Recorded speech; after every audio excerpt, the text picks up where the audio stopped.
Hello students, welcome to my TR session of PECC 134.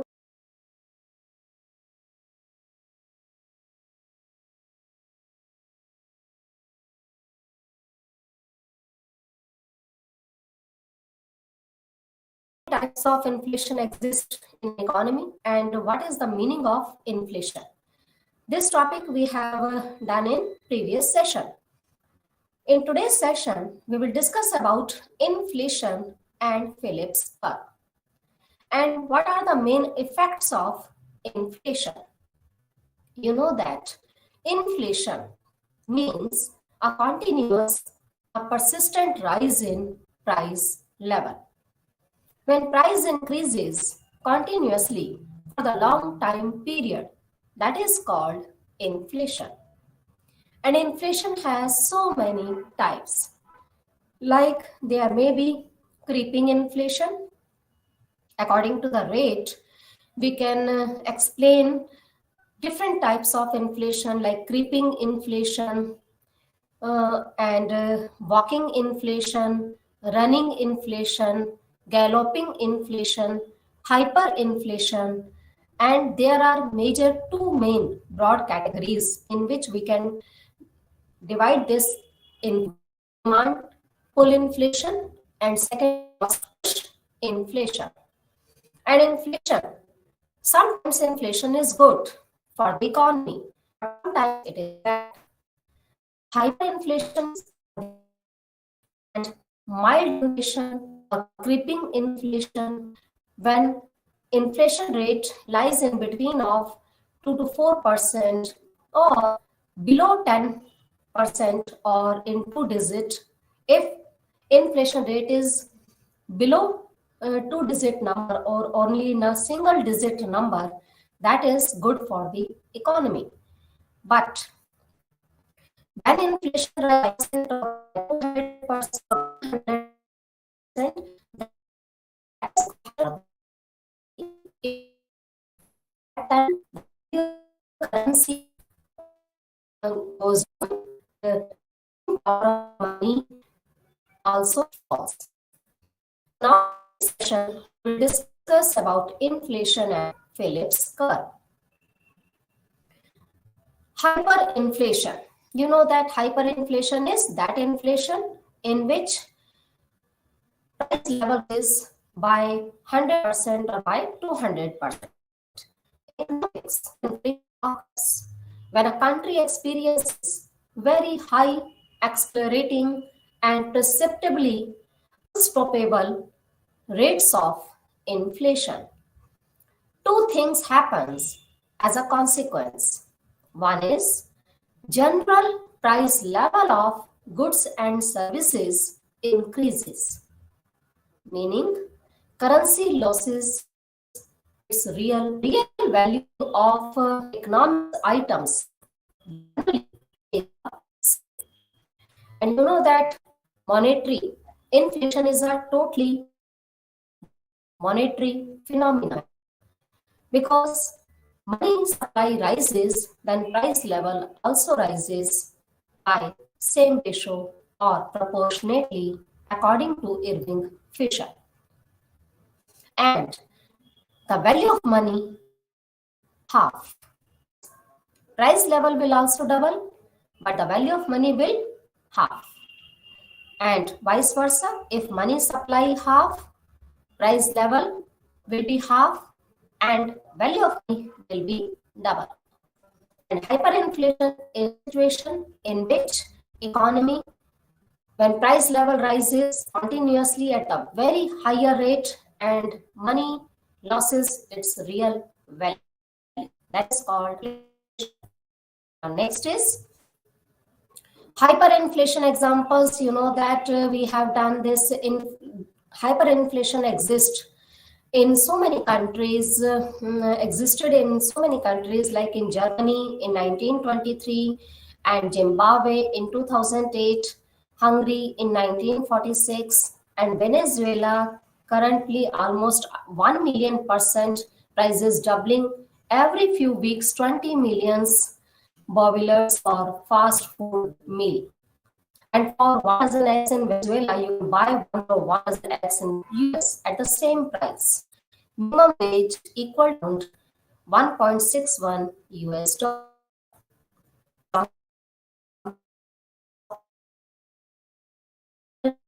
Inflation in 1980s, inflation rate was 5.4%, but at the time of hyperinflation, inflation rate went to 231 million%.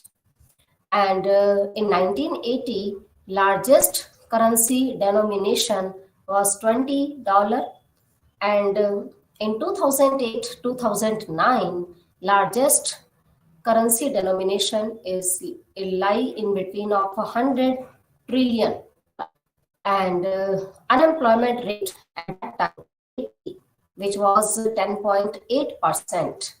But in 2008-2009, at the time of hyperinflation, unemployment rate at 94%.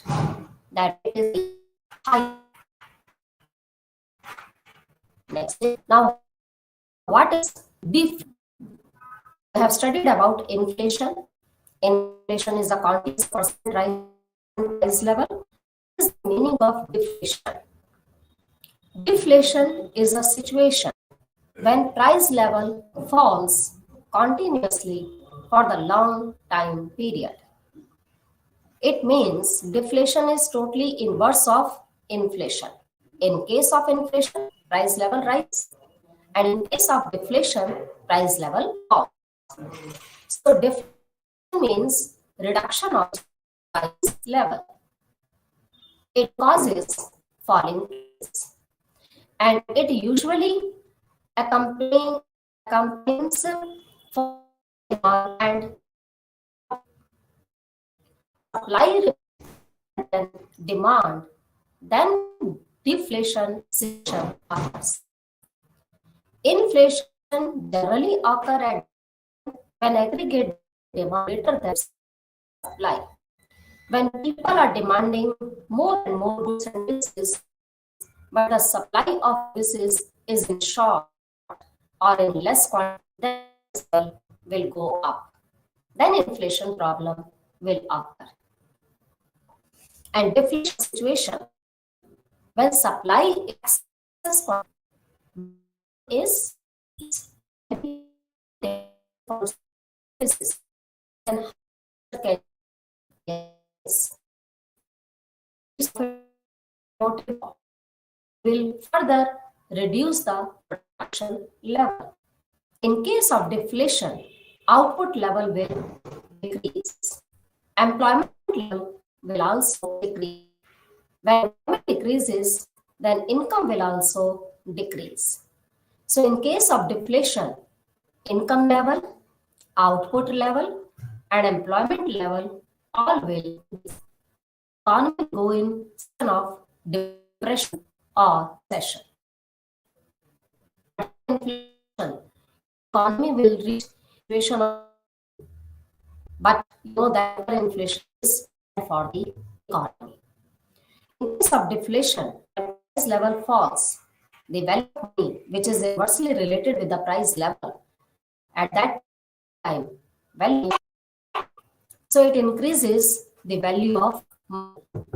And inflation or inflation, if we have to choose in between of these two main things, then what will we choose? Inflation is much better than deflation, because deflation reduces all output level, income level, employment level, and economy will reach at a situation of depression that is bad for the economy. And output level, employment level, all will increase. Produce will encourage to produce more services. Inflation, economy will reach the situation of boom. So inflation is inflation. So this is the basic difference between inflation and deflation. Now next is effects of inflation. What are the main effects of inflation? Inflation effects mainly, first of all, economic growth and uncertainty. When inflation occurs in an economy, then economic growth will increase at the time of mild inflation. But in case of hyperinflation, economic growth hampered or affected badly. And uncertainty, same kind of investment. Because when inflation increases, the value of money falls. So people will discourage to save more money because present value of the money, at present the value of money which is higher, but in case of inflation the value of money will be lower in future. So people will discourage to save more money. When saving will be less, then investment will also be less. Next is wages. Wage price inflationary spiral. It means sometimes increase in wage rate is also the main cause of inflation, and inflation affects wage rate. When inflation occurs in an economy, then employees will demand more wages. When wages will increase, then ultimately inflation will rise because wages the reward for using labor and it is included in cost of production. When cost of production increases, producer will increase the level of price. Further, inflation situation will occur. Again, when inflation occurs, then employees will further demand for more wages because they will not be able to satisfy their requirements or basic needs in low wage rate, because when inflation exists in an economy, then the purchasing power of currency will fall and the value of money will also fall. So that employees will demand for more wages. When employer will pay higher wages to the employees, then again this system will continue and wages further will increase. So this is called wage price spiral. Next is income distribution. In case of inflation, distribution of income will also be affected. Impact of inflation on fixed income and savings. The person who income or who have a fixed income level, that will adversely affected by the increase in price level or inflation. Because if your income is fixed, that will not increase in future, but price level will increases to increase. In that case, when price level is going to increase and your income is fixed or it will never change, in that case your purchasing power will fall, value of money will fall. So fixed income people will be adversely affected by the rate of inflation. And when purchasing power will fall, money value will fall, then saving will also fall. Next is unemployment. Unemployment and inflation both have inverse relationship according to A.W. Phillips. Phillips theory or Phillips curve explain the negative or inverse relationship between inflation and unemployment. According to A.W. Phillips, as well as wage inflation increases, unemployment, when wage inflation falls, unemployment increases. So there is an inverse relationship between wage inflation and unemployment. according to Phillips. And Phillips explained this inverse relationship with the help of curve or a diagram that is called Phillips curve. So unemployment and inflation have which type of relationship? Negative relationship or inverse relationship. At high inflation, unemployment will be fall. At low inflation, unemployment will rise. Next is international competitiveness. International investors are reluctant to invest dollar in a high inflation economy because at the time of inflation, international competitors will be interested to invest in more and more productive activities. It means real investment will rise. Next is exchange rate impacts. When inflation exists, the price of payment will be adversely affected by the rate of inflation. At that time, when inflation exists, currency will appreciate. When currency will appreciate, then exports will fall and imports will rise, and the balance of payment will be in adverse situation.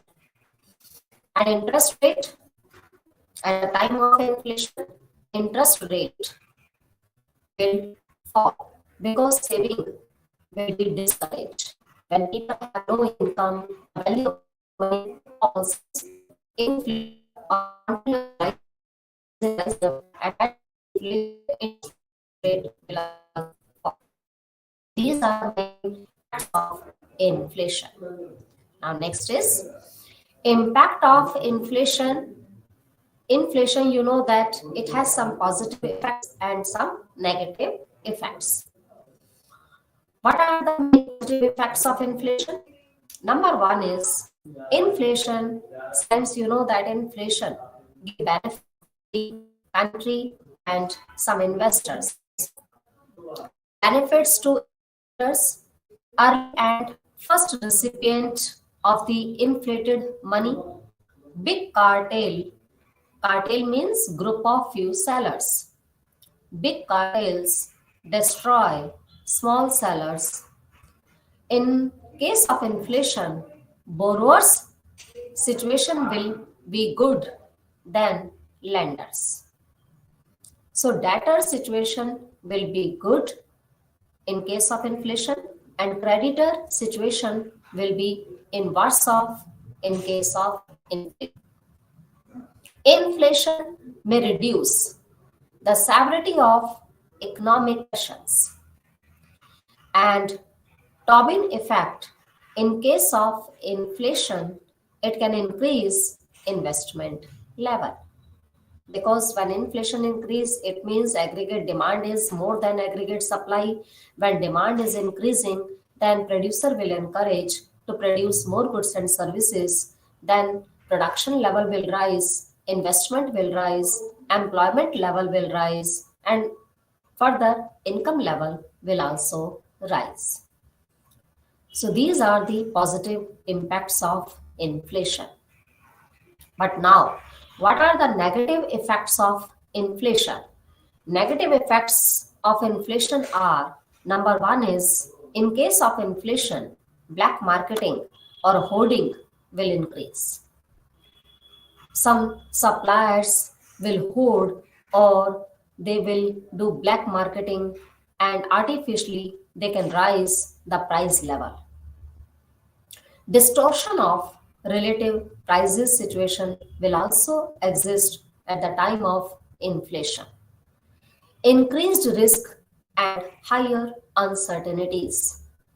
At the time of inflation, risk will increase and uncertainty situation will also increase. And income diffusion effect. In case of inflation, purchasing power of money will fall and the real income of the person will also fall. Existing creditors will be hurt. It means debtors will get benefit, but the creditor or lenders will be in adverse situation at the time of inflation, because when borrower will return the money to the lender, the value of money will fall due to inflation.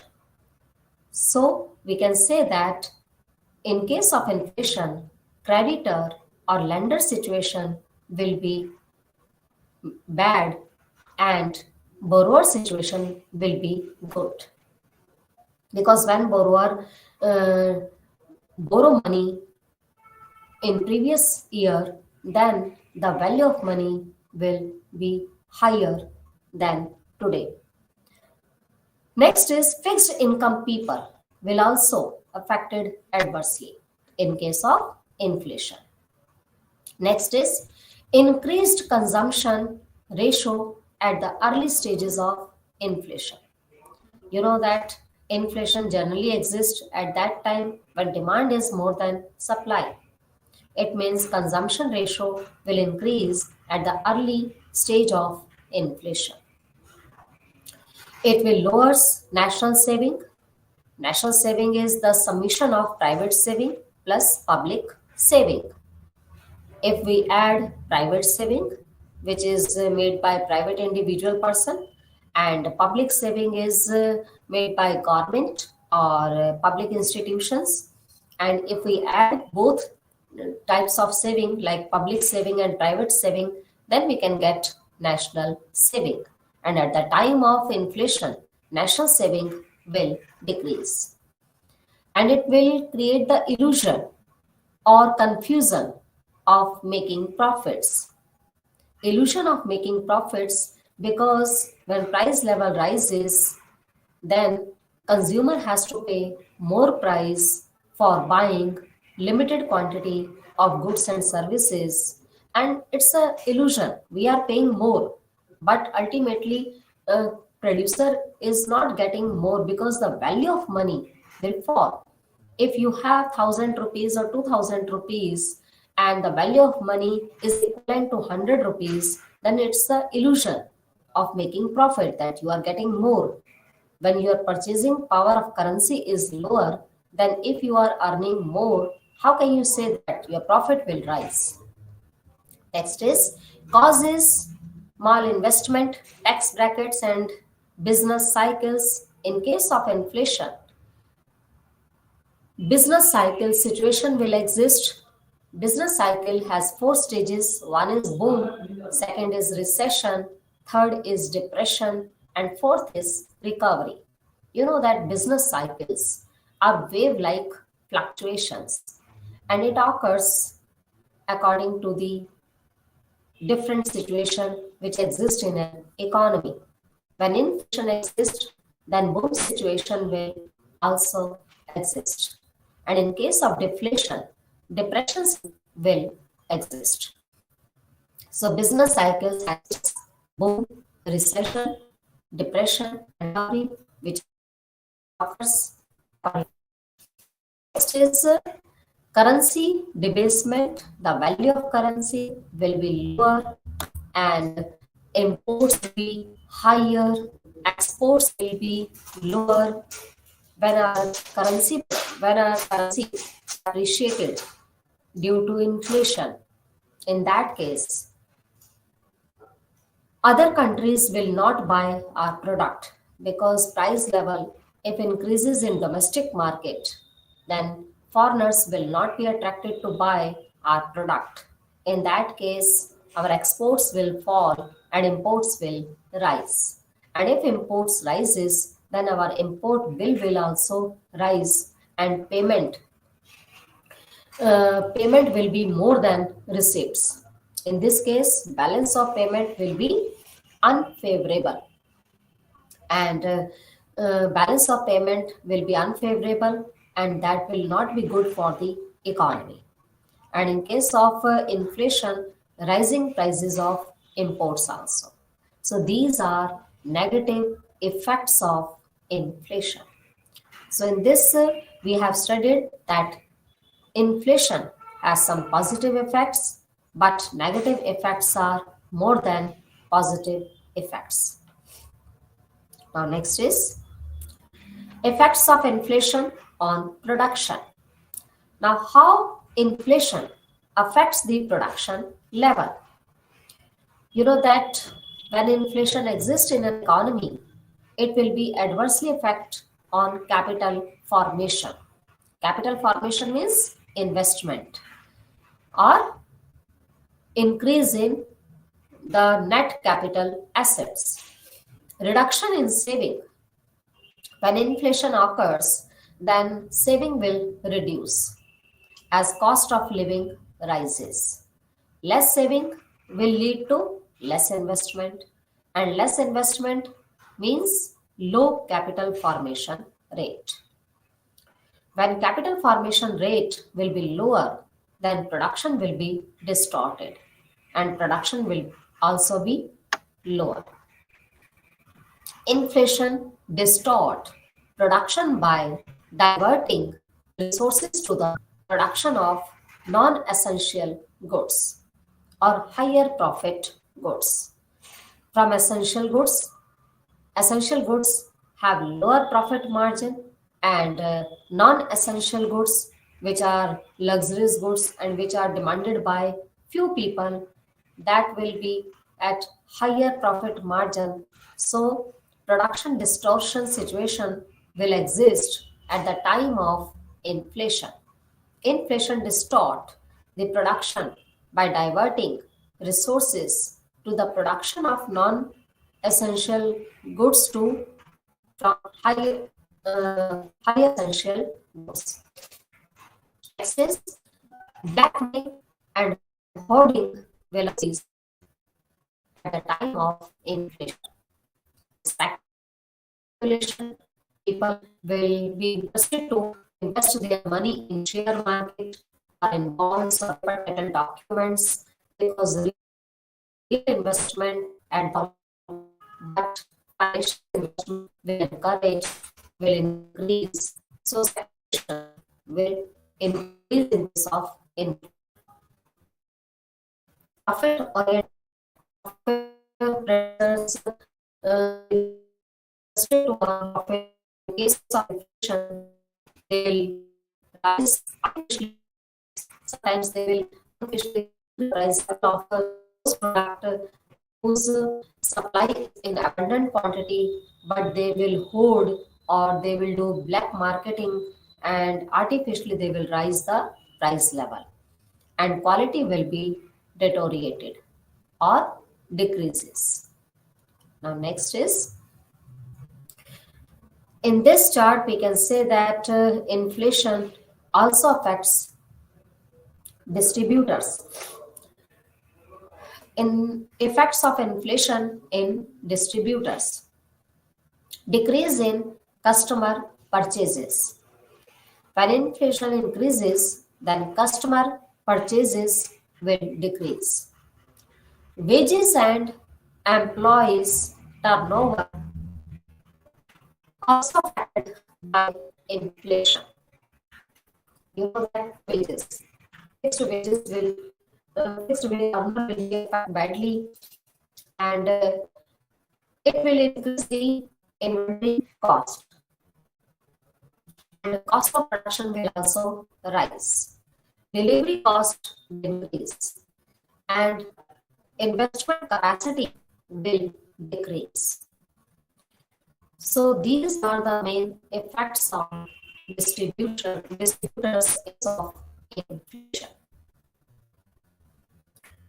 One is decrease in customer purchases. Customer purchases decreases, then producer will have to hold all the inventories. In that case, increase in inventory cost will happen, and increase in cost of services, increase of delivery cost, and production capacity, reduced investment capacity, and wages and employees turnover will also fall. Next is consequences of inflation. What are the main consequences or what results come after inflation? Number one is unequal distribution of wealth and income. When inflation exists in an economy, then society is divided into two categories. One is rich and other is poor. Rich becomes more richer and poor becomes more poorer. Class struggle will rise. Poor people living standard are worse off year after year. So distribution of income will be unequal in case of inflation. In case of inflation, real economic growth will also slow down. Uncertainty will exist in internal and external investment. Both type of investment, internal investment which is made by our internal research investors or business, and external investment like FDI, portfolio investment will also affect labor unrest is very high and other labor oriented industries. Access to intervention of government in open market slow down competitive process. When inflation occurs in an economy, then government intervention will rise, and too much government intervention in a market will decrease the competition level. Next is consumer switches over to imported goods which are cheaper and causes high import bill and low exports, and balance of payment will be in deficit. As a result, inflation become accelerating. So these are the main consequences of inflation. Now next is how we can control the inflation rate. You know that inflation is persistent or continuous rise in price level, and it is good if mild inflation exists in an economy. But if inflation is in two digit or higher than this two digit, then that will be bad, and we must have to do some efforts to control the inflation rate. So inflation generally occurs due to mismatch between demand and supply. Because aggregate, you know that economy is dynamic. Nothing is static in this world. Then how can we say that aggregate demand remains always equal to aggregate supply? And as the population is, aggregate demand is going to know that resources are limited and resources are always scarce. So supply can't increase.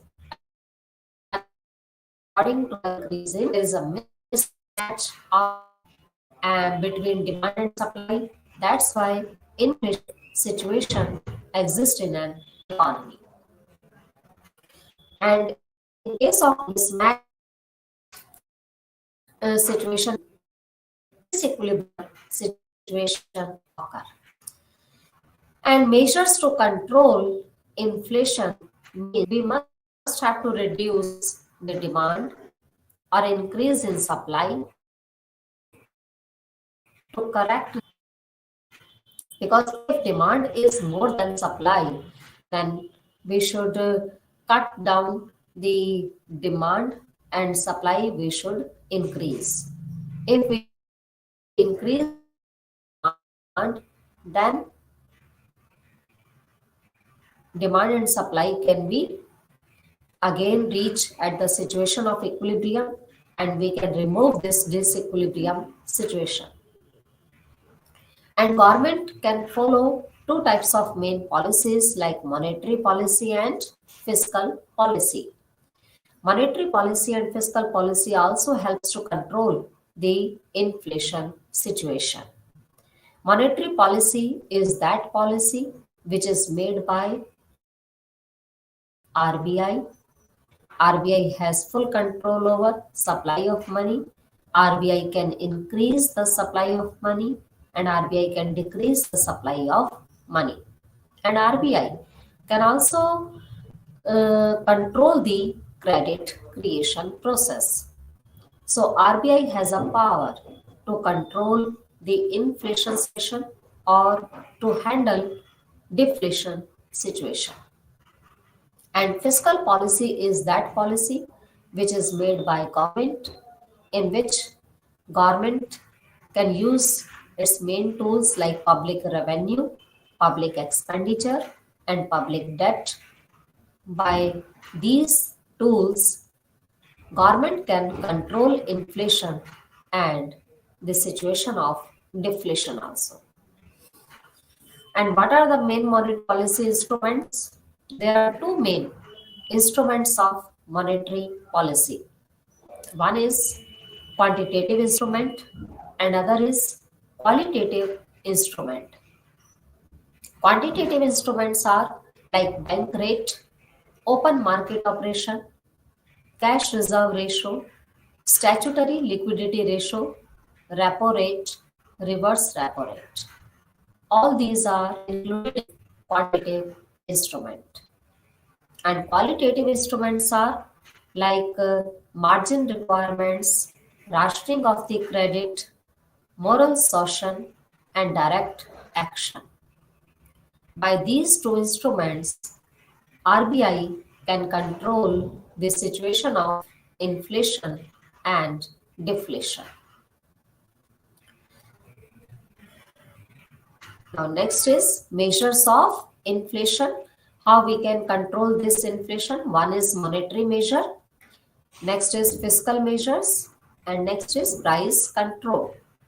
Different measures or different steps can be taken by government or monetary authority like RBI to control inflation. Monetary measures. What are the main monetary measures? Monetary policy is one of the most commonly used measure taken by the government or RBI to control inflation.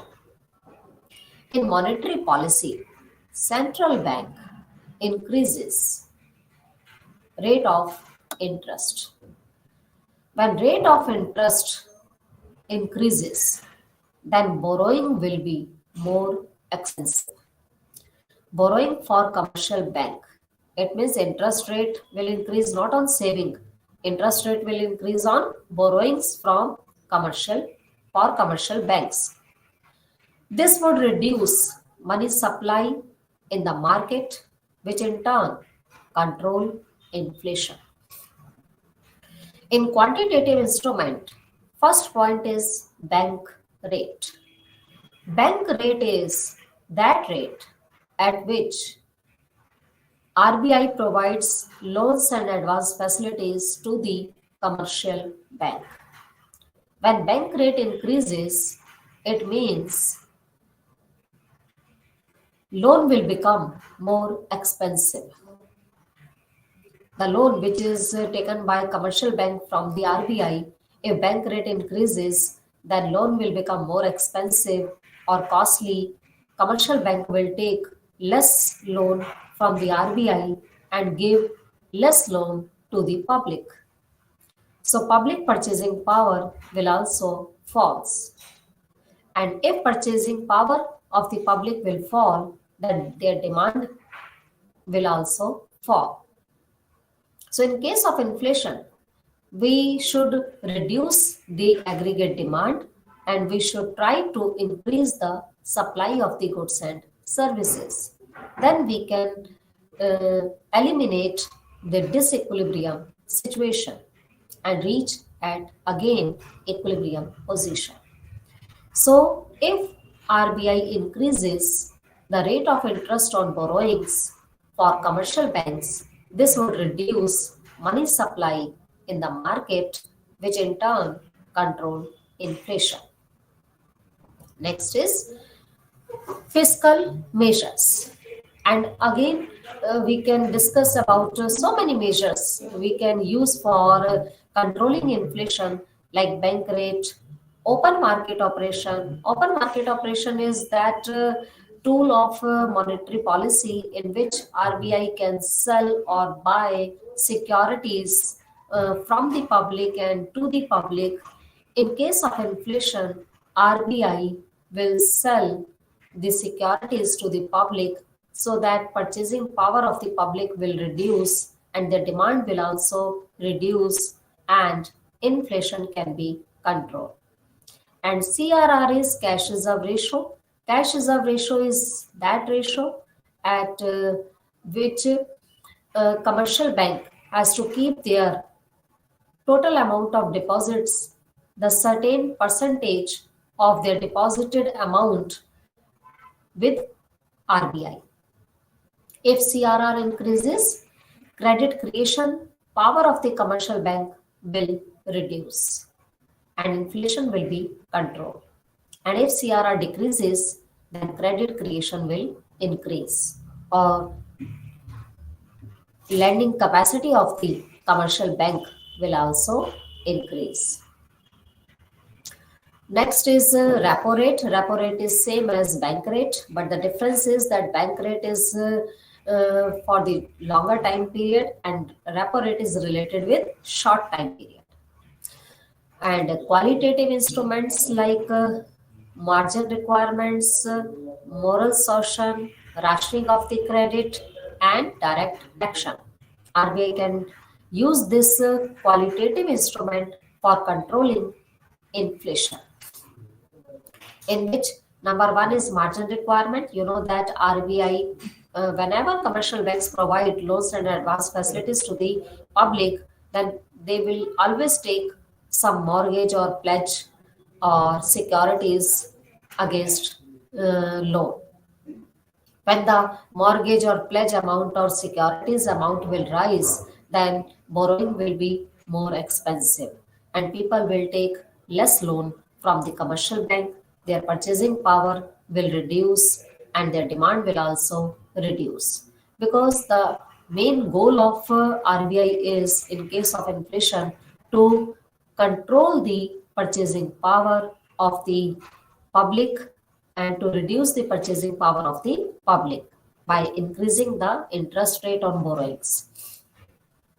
And if the policy of the RBI not adopted by commercial banks, then RBI can take direct action against those commercial banks who are not following the steps of controlling inflation, which is referred by RBI. Now, next is fiscal measures. How fiscal policy can control inflation? Fiscal measures to control inflation relates to government policy with respect to its receipts and expenditures. The following are some of the important anti-inflationary fiscal measures. Number one is reduction in the volume of public expenditure. At the time of inflation, government will impose more taxes on consumers and on producers, so that if government impose more taxes on consumers, then consumers purchasing power will decrease. Their purchasing power, when it will decrease, then their demand will also decrease, and due to fall in demand, inflation will be controlled. Next is public expenditure will reduce. In case of inflation, government will spend less amount of money on social welfare and their expenditures will fall.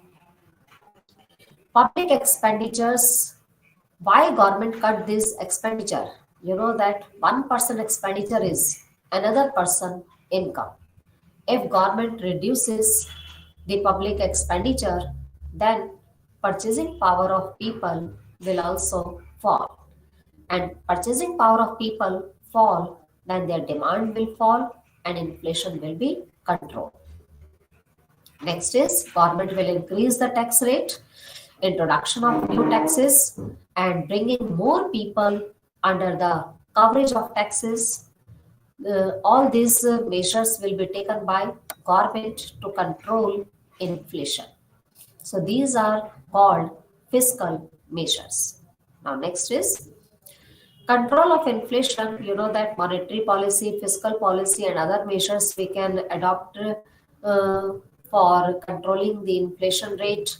Monetary policy can control credit creation process, and demonetization of currency can be exist can be happened in case of inflation, and issuing of new paper currency at the time of hyperinflation. And in case of fiscal policy, reduction in unnecessary expenditures, increase in tax rates, increase in savings, surplus budget. Government will make surplus budget instead of deficit budget, because when government make deficit budget, it means government expenditures are more than government revenues. But in case of surplus budget, government expenditures will reduce and government uh, revenue will rise. Next is public debt, and public debt means borrowings from the public.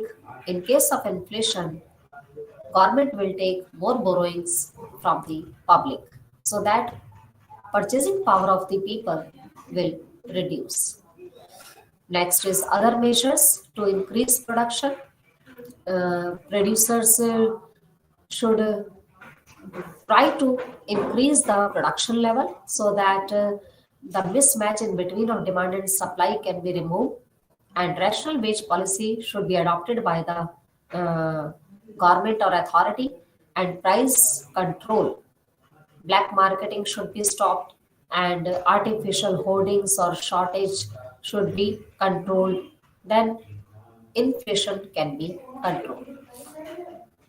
Now next is Phillips curve. What is Phillips curve? Now you have studied about what is inflation, what are the various types of inflation, what are the main effects of inflation, in which you have studied about positive effects of inflation and negative effects of inflation, and we have studied about how inflation can be controlled with the help of monetary policy, with the help of fiscal policy, and some other measures we can use to control inflation. Now, how inflation is related with unemployment. The relationship between inflation and unemployment is mainly explained or described by A.W. Phillips in 1950s. So in 1950s, A.W. Phillips plotted decades worth of data on wage inflation and unemployment. He noticed an inverse relationship between these two indicators. Phillips noted that lower unemployment was associated with higher inflation. Meanwhile, he saw higher unemployment was associated with lower inflation. In this case, we will take unemployment on x-axis and wage inflation on y-axis. Here, as well as wage inflation increases, like when wage inflation is 10%, then unemployment rate is falling. As well as wage inflation is decreasing, unemployment rate is increasing. Like wage inflation is increasing by 4%, 6%, 8%, and 10%. As well as wage inflation increases, unemployment will fall. And when wage inflation decreases, unemployment is going to increase. So there is an inverse relationship between inflation and unemployment, so that This curve will be always downward sloping curve, which indicates the inverse relationship between inflation and unemployment. The idea may seem intuitive. Lower unemployment rate means more people are working, which signals increase in demand for labor. This that can put upward pressure on wages, so companies may rise price level for their products, but the inverse relationship is described by Phillips. That's why this curve is known as Phillips curve. And Phillips described has flattened in recent years, promoting debate among economics and policy makers. Next is Phillips curve is always downward sloping curve, which shows inverse relationship between inflation rate and unemployment rate. Now next is, what is stagflation? Stagflation is a situation or combination of stagnating economic growth, high unemployment rate, and rising consumer prices. During stagflation policies, framed to tame inflation can be counterproductive for economic growth, and attempts to ramp up growth may in turn build inflationary pressure. In short, we can say that stagflation is a situation when inflation and unemployment both exist in an economy. So, stagflation is a lethal combination of stagnating economic growth, high unemployment rate, and rising consumer prices. And during stagflation policies, framed to tame inflation can be counterproductive for economic growth, and attempts to ramp up the growth may in turn build inflationary pressure. Next is stagflation. In case of stagflation, economic growth goes down and inflation and unemployment both will rise. So stagflation is a situation when inflation and unemployment both rises and economic growth inversely related with them. When inflation rise, unemployment rise, then economic growth will go down. This situation is known as stagflation. Now next is, now we can conclude from today's session that we have discussed about inflation and the effects of inflation, how we can control inflation, and Phillips curve. What type of Phillips curve we can draw in short run? You know that Phillips curve is a graphical presentation of the relationship between unemployment and wage inflation. Inflation is not stable and depends on economic growth, expectations, and monetary policy. Inflation is fully a monetary phenomena.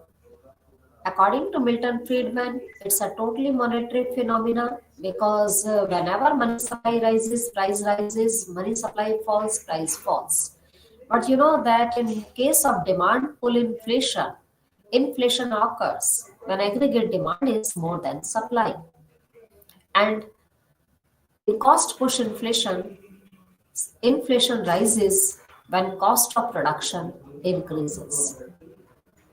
In both the cases, it's not a monetary phenomena because it is the when demand and supply mismatch exist in an economy, then it occurs. If aggregate demand is more than supply, then inflation problem will occur. And if cost of production will rise, then inflation will always arise. And you know that government main function is to do more social welfare activities. So if government spend more money, then public income will also rise. And if public income will rise, their purchasing power will rise, their demand capacity will rise, they will demand for more goods and services, but supply remain always limited or in short than demand because resources are limited. So demand pull inflation exists in that situation. So inflation is not stable.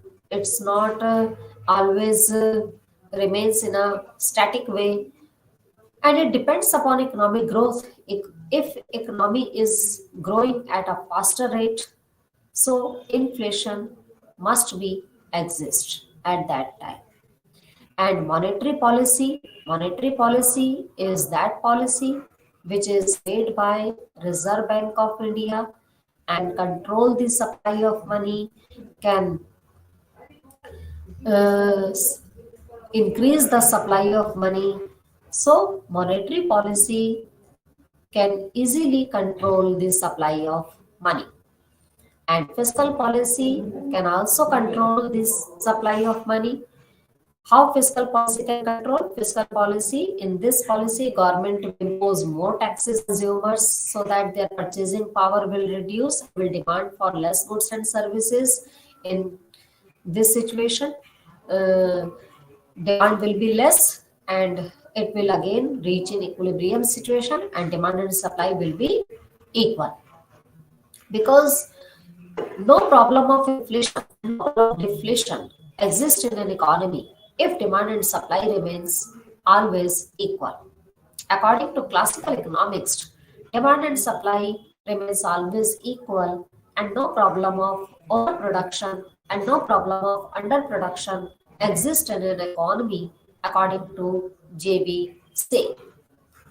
But according to modern economics, and at present we can see that demand and supply can't remain equal, because nothing is static in this world.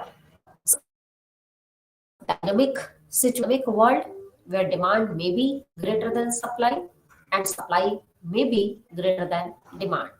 That's why business cycles or situation of boom, depression, recession, recovery, all these things happens. So inflation we can control with the help of monetary and fiscal policy. So Phillips curve in short run and Phillips curve in long run we will discuss in next session. In today's session, we have discussed about effects of inflation and consequences of inflation and how to control inflation and what is the relationship between wage rate, inflation and unemployment with the help of Phillips curve, which was presented by A.W. Phillips in 1950s. And in next session, we will discuss about short run Phillips curve and long run Phillips curve. What is the trade-off between wage rate inflation and unemployment exist at what time period in short or long? Thank you.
ఈరోజు new public administration, నూతన ప్రభుత్వ పాలన, దీని గురించి మనము చెప్పుకుందాం.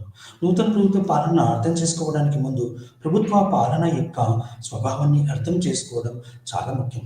ప్రభుత్వ పాలన అనేది ప్రజల ఉద్దేశం కోసం అందించబడే సేవల రూపంలో, నిర్వహించబడే సేవల రూపంలో మనకు సేవా కార్యక్రమాలు ప్రభుత్వం ద్వారా అందుతున్నాయి. కాబట్టి ప్రభుత్వ పాలన అనేది ప్రభుత్వ విధానాన్ని అమలు చేయడం మరియు విద్యా సంబంధమైన క్రమశిక్షణ కూడా ఇందులో ఉంటాయి. అంటే నూతన ప్రభుత్వ పాలన యొక్క స్వభావం ఏంటిదంటే ఇది విధానాన్ని అమలుపరిచేస్తుంది. ఏ ప్రభుత్వమైనా విధానం తయారు చేసి విధానం అమలుపరచడం ద్వారా ఆ యొక్క ప్రభుత్వ కార్యక్రమాలు, దాని యొక్క వివరాలు, వాటి యొక్క ప్రయోజనాల గురించి తెలియజేస్తుంది. ప్రభుత్వ పాలన అంటే పబ్లిక్ అడ్మినిస్ట్రేషన్ ఒక ప్రత్యేక స్థానం కల్పించిన ఘనత అమెరికాకు చెందిన వుడ్రో విల్సన్కి దక్కుతుంది. వుడ్రో విల్సన్ని మనము ఇతను రచించిన 1887 సంవత్సరంలో రాజనీతి త్రైమాసిక పత్రికలో అతని యొక్క వ్యాసం ప్రచురితం. దాని పేరు పాలన again, the study of administration అనే వ్యాసం ప్రభుత్వ పాలనకి ఒక ముఖ్యమైన ఆధారం. ఇది ఒక ప్రభుత్వ పాలన అనేది ఒక ఆవశ్యకతగా మనం గుర్తించవలసిన ఆవశ్యకత ఉంది. ఈ వ్యాసం ప్రభుత్వ పాలనా శాస్త్రం గమనానికి దిక్సూచిగా ఉంది. అందువల్ల వుడ్రో విల్సన్ ప్రభుత్వ పాలనా శాస్త్ర మూల పురుషుడు అంటే father of the public administration గా గుర్తించడం జరిగింది. భారత సంస్కృతి సంప్రదాయాలకు మూలమైన రామాయణము మహాభారతం మరియు ఆస్ట్రియా జర్మనీ యొక్క పాలనా తత్వవేత్తల యొక్క విధానాల రూపకల్పన, వాళ్ళ యొక్క విషయ పరిజ్ఞానాలు కూడా ఈ యొక్క ప్రభుత్వ పాలన శాస్త్రం యొక్క ప్రాముఖ్యతను తెలియజేసింది. ప్రభుత్వ పాలన అనగా పబ్లిక్ మరియు అడ్మినిస్ట్రేషన్, ప్రభుత్వం మరియు పాలనను కలిపితే ప్రభుత్వ పాలనగా ఏర్పడింది. అంటే అడ్మినిస్ట్రేషన్ అనే పదానికి పబ్లిక్ జోడించగానే పబ్లిక్ అడ్మినిస్ట్రేషన్గా అయింది. పబ్లిక్ అనే పదానికి 3 విషయమైన అర్థాలు. ఒకటి ప్రజలు, బహిరంగమైన ప్రభుత్వం అనేవి ఈ 3. ప్రజలు, బహిరంగమైన ప్రభుత్వం అనేవి ఈ 3 అంశాలు ముచ్చటగా తెలుస్తుంది. ప్రభుత్వం అంటే అర్హత గల అధికారంతో విధానం రూపొందించి ప్రకటించేది అర్థం. అంటే అర్హత గల ఏ ప్రభుత్వమైనా భారతదేశంలో అయితే ప్రజాస్వామ్య దేశం, ప్రజల చేత ఎన్నుకోబడి ఆ యొక్క ప్రతినిధులతో ప్రభుత్వం ఏర్పాటు చేసి ఆ ప్రజలకు కావాల్సిన వివిధ విధానాలను రూపొందించి అమలుపరచడమే ప్రభుత్వం. ప్రభుత్వ విధానాన్ని దాని ఉద్దేశం కోసం అమలు చేపరిచే ప్రక్రియగా ప్రభుత్వ పాలనగా మనము చెప్పుకుంటున్నాము. అయితే ఈ యొక్క ప్రభుత్వ పాలన అనేది మనకు వివిధ దశల్లో పీరియడ్స్ ఆఫ్ పబ్లిక్ అడ్మినిస్ట్రేషన్ ఏమంటుందంటే, మొదటి కాలం వచ్చేసి 1887 నుంచి 1926 వరకు. రెండవ కాలం వచ్చేసి మొదటి కాలం వచ్చేసి 1880 నుంచి 1926 వరకు. రెండవ కాలం వచ్చేసి 1927 నుండి 1937 వరకు. మూడవ కాలం వచ్చేసి 1938 నుండి 1947 వరకు. నాలుగవ కాలం వచ్చేసి 1948 నుండి 1970 వరకు. ఐదవ కాలం వచ్చేసి 1971 నుంచి ఇప్పటి వరకు ఈ యొక్క ప్రభుత్వ పాలనా శాస్త్రం కొనసాగుతుంది. అయితే మొదటి కాలం వచ్చేసి 1887 నుంచి 26 వరకు పాలన రాజకీయాల విభాగత్వం గురించి మనము తెలుసుకుంటున్నాం. పాలన ద్విభాగత్వం గురించి తెలుసుకుంటున్నాం. అంటే పాలనా విభాగత్వం అనేది ఏంటంటే ఇది డైకాటమీ, ఇంగ్లీష్లో అంటే పీరియడ్, పబ్లిక్ అడ్మినిస్ట్రేషన్ డైకాటమీ. అయితే ఇక్కడ మనం చెప్పుకోవాల్సింది ఏంటంటే, ఎప్పుడైతే వుడ్రో విల్సన్ 1887 సంవత్సరంలో పాలనా అధ్యయనం ద స్టడీ ఆఫ్ అడ్మినిస్ట్రేషన్ ఎప్పుడైతే రచించబడిందో అక్కడ ఏం చెప్పారు, రాజకీయాల నుండి పాలనను వేరు చేయాలి. ప్రజలకు ఆకాంక్షలు తీర్చే ప్రభుత్వం నైతిక, ఆర్థిక, సమర్థవంతమైన పాలన యంత్రాంగంపైనే ఆధారపడి ఉంటుందని, అందుకు గాను తగిన విధంగా పాలనా యంత్రాంగాన్ని సంసిద్ధం చేసుకోవాలని గుర్తించబడుతున్న క్రమంలో వుడ్రో విల్సన్ పాలనా అధ్యయనం అనే వ్యాసాన్ని 1887 సంవత్సరంలో రచించారు. పాలనకు ఒక ప్రత్యేక విషయంగా అధ్యయనం చేయడానికి పాలనకు విల్సన్ భావాలు తోడ్పడ్డాయి. దానిని మరింత అభివృద్ధిపరిచిన ఫ్రాంక్ గుడ్నోకు దక్కుతుంది. ఇతను అమెరికా పాలనా శాస్త్ర పితామహుడుగా చెప్పబడతాడు. రాజకీయాలు పాలన మధ్య ఏమైనా తేడా ఉంది అని చేస్తే జాతీయ రాజకీయాలు సంకల్పాలకు విధానాల విషయాలకు తెలియపరచక అమలు బాధ్యత ఉంది. అంటే రాజకీయ నాయకులు పాలన యొక్క కావాల్సిన విషయాలను వాళ్ళు రూపొందిస్తే పాలకులు వాటిని అమలు పరిచేలాగా చెప్తున్నాడు. అమలు బాధ్యత పాలన ఉంటుందని గుడ్నో పాలిటిక్స్ అండ్ అడ్మినిస్ట్రేషన్ 1900 సంవత్సరంలో తను రచించిన ఆ యొక్క పుస్తకంలో తెలియజేయబడింది. ఈ గ్రంథంలో ఆయన విశదీకరించింది ఏంటంటే, రాజకీయాలకు అతీతంగా పాలనా యంత్రాంగం కృషి చేసినప్పుడే ప్రత్యక్ష ప్రజాస్వామ్యం పటిష్టమవుతుందని గుడ్నో భావించాడు. పాలనకు ఒక ప్రత్యేక విషయంగా అధ్యయనం చేయాలని నొక్కి చెప్పినాడు. ఎల్డి వైట్ రచించిన introduction to the study of public administration 1926లో ప్రచురించింది. ఈ ఎల్డి వైట్ ఏమంటాడంటే, పాలనపై ఆధిపత్యం చెలాయించే హక్కు లేదా పాలన విషయాల్లో చొరబడే అవసరం రాజకీయాలకు లేదని తెలియజెప్పాడు. పాలనకు నిర్వహణకు సమీప సంబంధం ఉందని, పాలనకి నిర్వహణకి అడ్మినిస్ట్రేషన్ మేనేజ్మెంట్ ఈ రెండింటికి సమాన సంబంధం ఉందని తెలియజేశాడు. అంటే పాలన లక్ష్యం మితవ్యయం, సమర్థత, సమయపాలన అని ఎల్డి వైట్ వివరించాడు. పాలనా అధ్యయనంలో నూతన కోణాన్ని తెరిచాడు. ఇది మొదటి పీరియడ్, ఫస్ట్ పీరియడ్ గురించి మీకు నేను వివరించాను. సెకండ్ పీరియడ్ వచ్చేసి 1927, 1937 కాలం గురించి మనము ఇప్పుడు మీకు నేను వివరిస్తాను. ఈ యొక్క పీరియడ్లో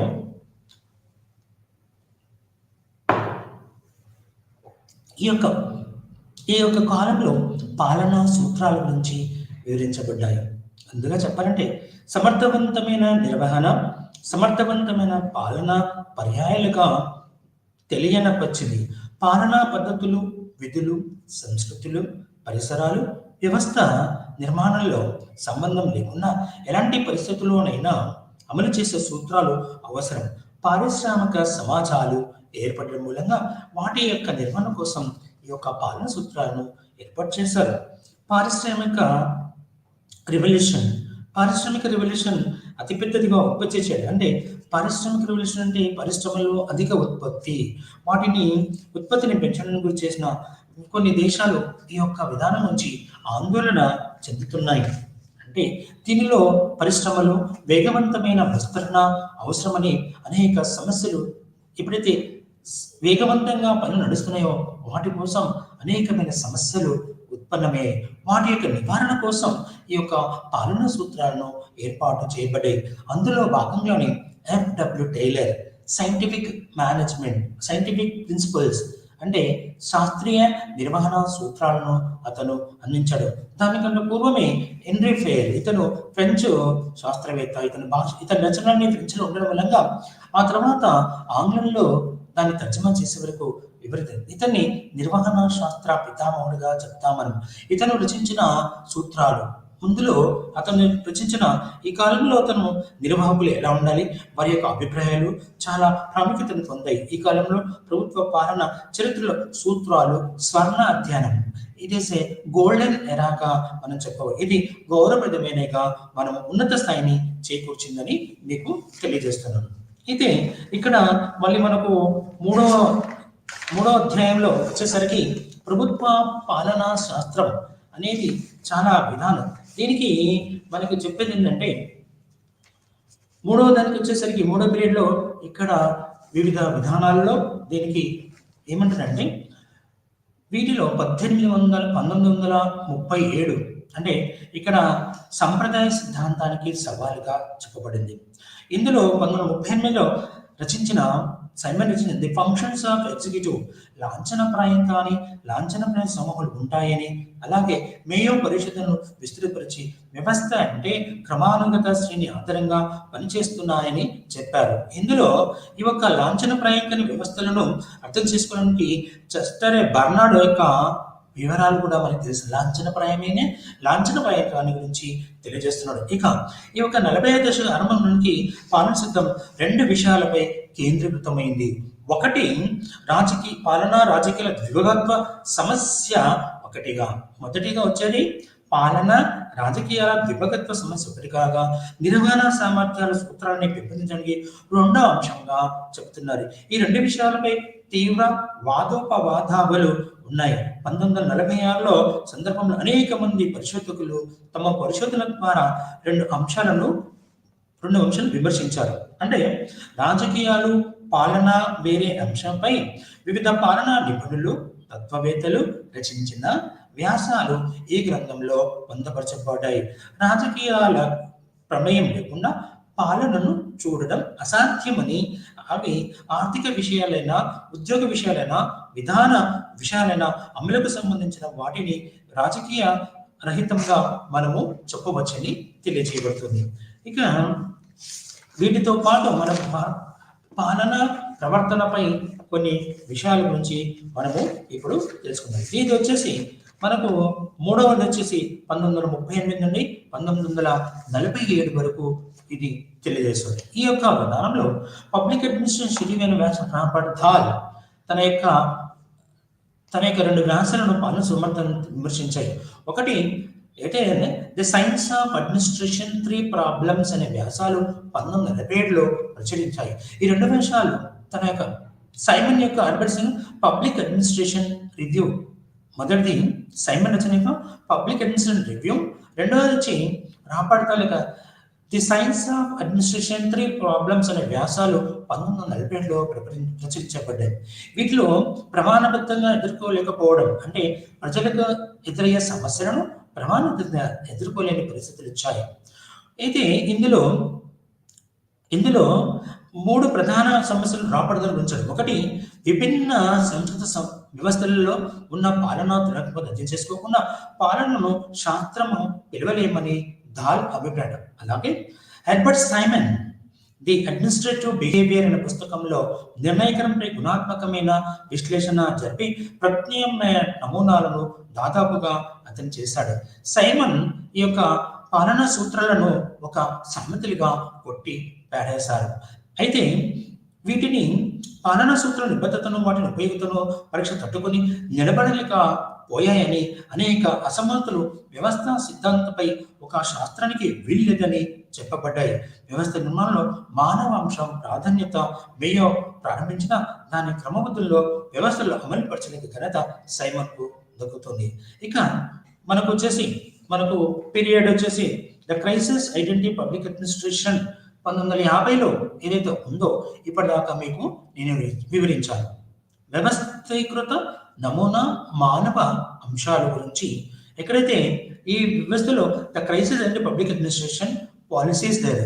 అయితే public administration as a management, ఇది ఇందులో ఇప్పుడు మనము వివరాత్మకంగా మీకు నేను ఇస్తాను. అంటే ఇక్కడ మానవ సంబంధాల పరంగా అర్థం చేసుకోవాలని ప్రతిపాదించిన డగ్లస్ మెక్గ్రేగర్, అలాగే ఇతను XY సిద్ధాంతాన్ని ప్రతిపాదించాడు. అంతర్వ్యక్తి సామర్థ్యం వ్యవస్థ భావాల గురించి విశ్లేషణ జరిపిన క్రిస్ ఆర్గరీస్, వ్యవస్థ సమర్థతల వ్యక్తుల స్పందనతో వాటి మధ్య ఉండే పరస్పర సంబంధాల పైన ఆధారపడి ఉంటుందని రెన్సీ లెక్చర్. తర్వాత అబ్రహాం మాస్లో యొక్క అవసరాల క్రమాన శ్రేణి మరియు మాస్లో యొక్క వికారక సిద్ధాంతం ఏదైతే ఉందో ఇవన్నీ ప్రేరణ కారకాలు మరియు ఆరోగ్య కారకాలు ఇవన్నీ వివరిస్తాయని హెర్జ్బర్గ్ పాలన సిద్ధాంతం తెలియజేశాడు. ఈ అబ్రహాం మాస్లో వచ్చేసి అవసరాల క్రమానుగత శ్రేణి గురించి వివరిస్తే, హెర్జ్బర్గ్ వికారక సిద్ధాంతం గురించి చెప్పాడు. ప్రేరణ కారకాలు మరియు ఆరోగ్య కారకాలు ఇవన్నీ కూడా మనకు తెలియజేసాయి. ఆ తర్వాత వచ్చేసి ఎప్పుడైతే మనకు చివరిగా వచ్చేసి ఏదైతే పీరియడ్ ఆఫ్ 5th ఉందో అక్కడ మనకు ప్రభుత్వ పాలనా సిద్ధాంతం రూపురేఖలన్నీ ఏవైతే ఉన్నాయో మర్చిపోయి ప్రజాభిష్ట సిద్ధాంతం, నూతన నిర్వహణ పద్ధతులు వచ్చాయి. నూతన ప్రభుత్వ నిర్వహణ గురించి చెప్పబడుతుంది.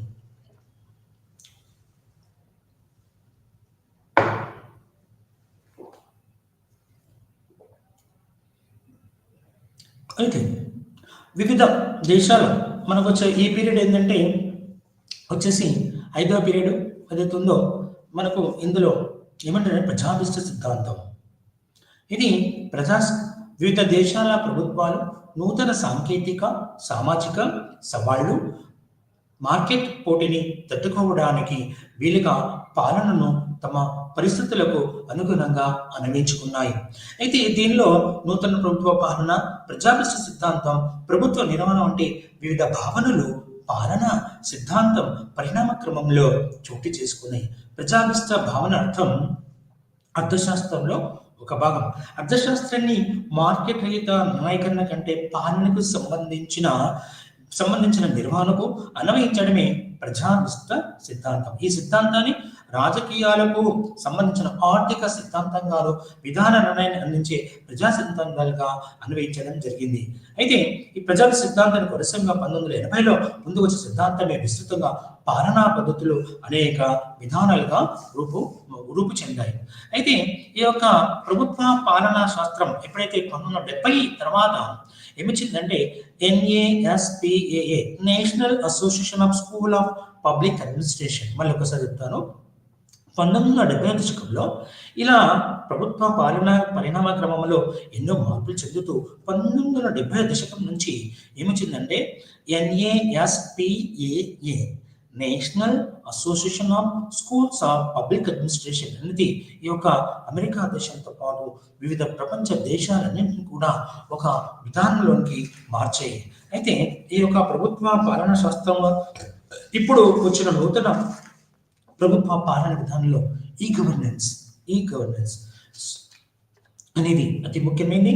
ఇది 1992లో ప్రపంచంలో ప్రకటించిన గవర్నెన్స్ అండ్ డెవలప్మెంట్ అనే నివేదికలో బహుళ వ్యాప్తి చెందింది. గవర్నెన్స్ అనే పదం విస్తృతార్థంలో ప్రభుత్వ పాలన నిర్వహణ కలిపి వాడబడుతుందని చెప్పవచ్చు. ప్రపంచ బ్యాంక్ నిర్వచనం ఒక దేశ ఆర్థిక సామాజిక అభివృద్ధి కోసం ఆ దేశ వనరులను ఉపయోగించే విధానాన్ని రూపొందించగల అధికార సామర్థ్యాన్ని చెప్పవచ్చు. ఇందుకు గాను ఆ దేశ ఆర్థిక వ్యవస్థ ఆర్థిక సామాజిక అభివృద్ధి కోసం వనరులను ఉపయోగించే అధికార సామర్థ్యం, ప్రభుత్వ విధులు విధానాల నియమాల తయారీ అమలు చేయడానికి ప్రభుత్వ వ్యవస్థ సామర్థ్యాన్ని వీటన్నింటిని సమూహారమే ఏమంటే గవర్నెన్స్ అనేది చెప్తారు. ఇవి ప్రభుత్వ పాలనా శాస్త్రం యొక్క పరిణామ క్రమంలో నేను మీకు వివరించాను.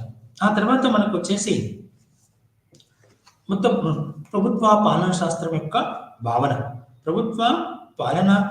యొక్క భావన గురించి ఇప్పుడు మనము చెప్పుకుందాం. ప్రభుత్వ పాలనా శాస్త్ర భావనలో ముందుగా మనం చెప్పుకోవాల్సింది ఏంటంటే ప్రభుత్వం ఏం చేస్తుంది. భారతదేశంలో ఎప్పుడైతే ఉందో మొట్టమొదటి మిన్నోవర్ బ్రూక్ ఎప్పుడైతే ఏర్పాటు చేయబడిందో వైట్ బాల్లో మహాశయుడు మిన్నోవర్ బ్రూక్ అనేది ఏర్పాటు చేశారు. ఇది 1968లో వైట్ బాల్లో ఇతను ఆచార్యుడు సిరాకస్ విశ్వవిద్యాలయంలో 1968లో వైట్ వాల్లో మిన్నోవర్ బ్రూక్ సమావేశాన్ని ఏర్పాటు చేశాడు. ఇది తన యువ ప్రభుత్వ పాలన శాస్త్రవేత్తలతో నూతన ప్రభుత్వ పాలన అనే భావనను తీసుకొచ్చాడు. ఇది 1971లో వీటి ఏదైతే సమావేశం జరిగిందో వీటిని ఏమంటారంటే towards a new public administration the Minnowbrook perspective అని వాటి యొక్క వాళ్ళ యొక్క రచనలు ఏవైతే ఉన్నాయో ఆర్టికల్స్ అన్ని కలగలిపి దాన్ని the towards a public administration Minnowbrook అనే పర్ఫెక్ట్ దీన్ని నూతన ప్రభుత్వ పాలనలో మూల గ్రంథంగా వివరించబడింది. ఈ మిన్నోవర్ బ్రూక్ ఉత్తమ శ్రేణికి చెందిన యువతరపు విద్యాసంస్థలకు అందరూ ఈ సమావేశంలో పాల్గొన్నారు. ఇందులో ఈ యొక్క విధానంలో నూతన ప్రభుత్వ పాలన అనేది ఎలా ఉంటుంది, దాని యొక్క రూపం ఏంటిది, అది ఎందుకు పనిచేస్తుంది అని ఇప్పుడు మీకు తెలుస్తుంది. దీంట్లో 2 విభాగాలుగా విభజించారు. ఒకటి 2 ప్రభుత్వ పాలనా శాస్త్ర గ్రంథాలుగా వచ్చాయి. అందులో new public administration, public administration A time of turbulence, ఇవన్నీ కూడా జార్జ్ ఫ్రెడరిక్సన్, డ్రైట్ బాల్టోలు వేరువేరుగా 2 పుస్తకాలు రచించారు ఈ మున్నోవర్ బ్రూక్ పుస్తకంలో.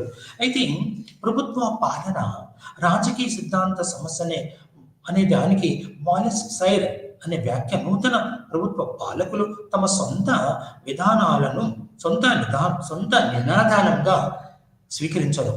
ఇదే వ్యాఖ్య అంతరికి పీటర్ సావేజ్ ముందు రాజనీతి తదనంతరం పాలన అనేది యుద్ధ నినాదంగా మారిందన్నాడు. అయినప్పటికీ కోపోద్రికులైన యువకులు పాలనా సిద్ధాంతం పట్ల తనను విడిచిపెట్టలేదు. మొఘలుల వారికి ప్రభుత్వం పాలనతో విద్యా విషయక సంస్కరణ దానికి కారణమే ఉండవచ్చని, రాజనీతి సమస్య మౌలిక వాక్యమే ప్రభుత్వ పాలనని ఓరియన్ వైట్ ఉత్తమైన వివరణ ఇచ్చారు. అయితే ఈ యొక్క 1967లో the theory and practice of public administration లో కాన్ఫరెన్స్ లో జరిగినప్పుడు ఈ యొక్క నూతన ప్రభుత్వ పాలన రచయితల ప్రత్యేకతను సంస్కృతిక అసహనం వారి ఆత్మవిశ్వాసం వల్ల ప్రభావితమైంది. అమెరికన్ సమాజంలో ఎక్కువగా అణచివేత గురైన సంస్థల్లో, రాజకీయ సంస్థల్లో వినియోగించుకున్న ఉద్యోగి స్వామ్య అధికార సాధనాలు మేధావి సంస్థల నుంచి విడదీయబడ్డాయి. ఇవి మనం ఒక ప్రభుత్వ పాలనా శాస్త్రం యొక్క ఒక భావనగా మీకు నేను వివరిస్తున్నాను. అయితే ఇక్కడ ఏమంటే ప్రభుత్వ పాలనా శాస్త్రంలో the theories in new public administration లో మొట్టమొదటిగా వచ్చేసి రిలవెన్స్ అంటే స్తబ్దత, సంబద్ధత. రిలవెన్స్ అనేది ఇందులో 1, 2, 3, 4, 5 ఒక 5 విషయాలను న్యూ పబ్లిక్ అడ్మినిస్ట్రేషన్ అప్రోచ్ లో భావనలు మనం ఇప్పుడు తెలియజేసుకున్నాం.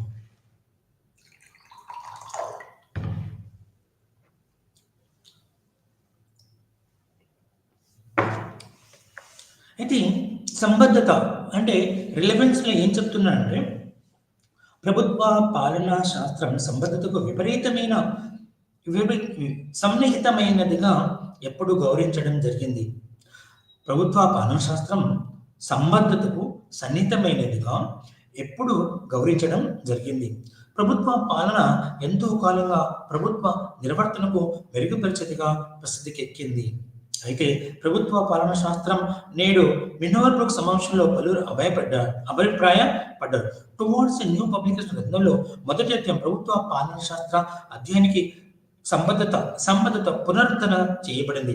అయితే ఈ దానిలో నూతన ప్రభుత్వ పాలకుల్లో అనేకులు ఇటీవల కాలంలో పట్టభద్రులు మొదటిసారి బోధనా వృత్తిని స్వీకరించిన వారే.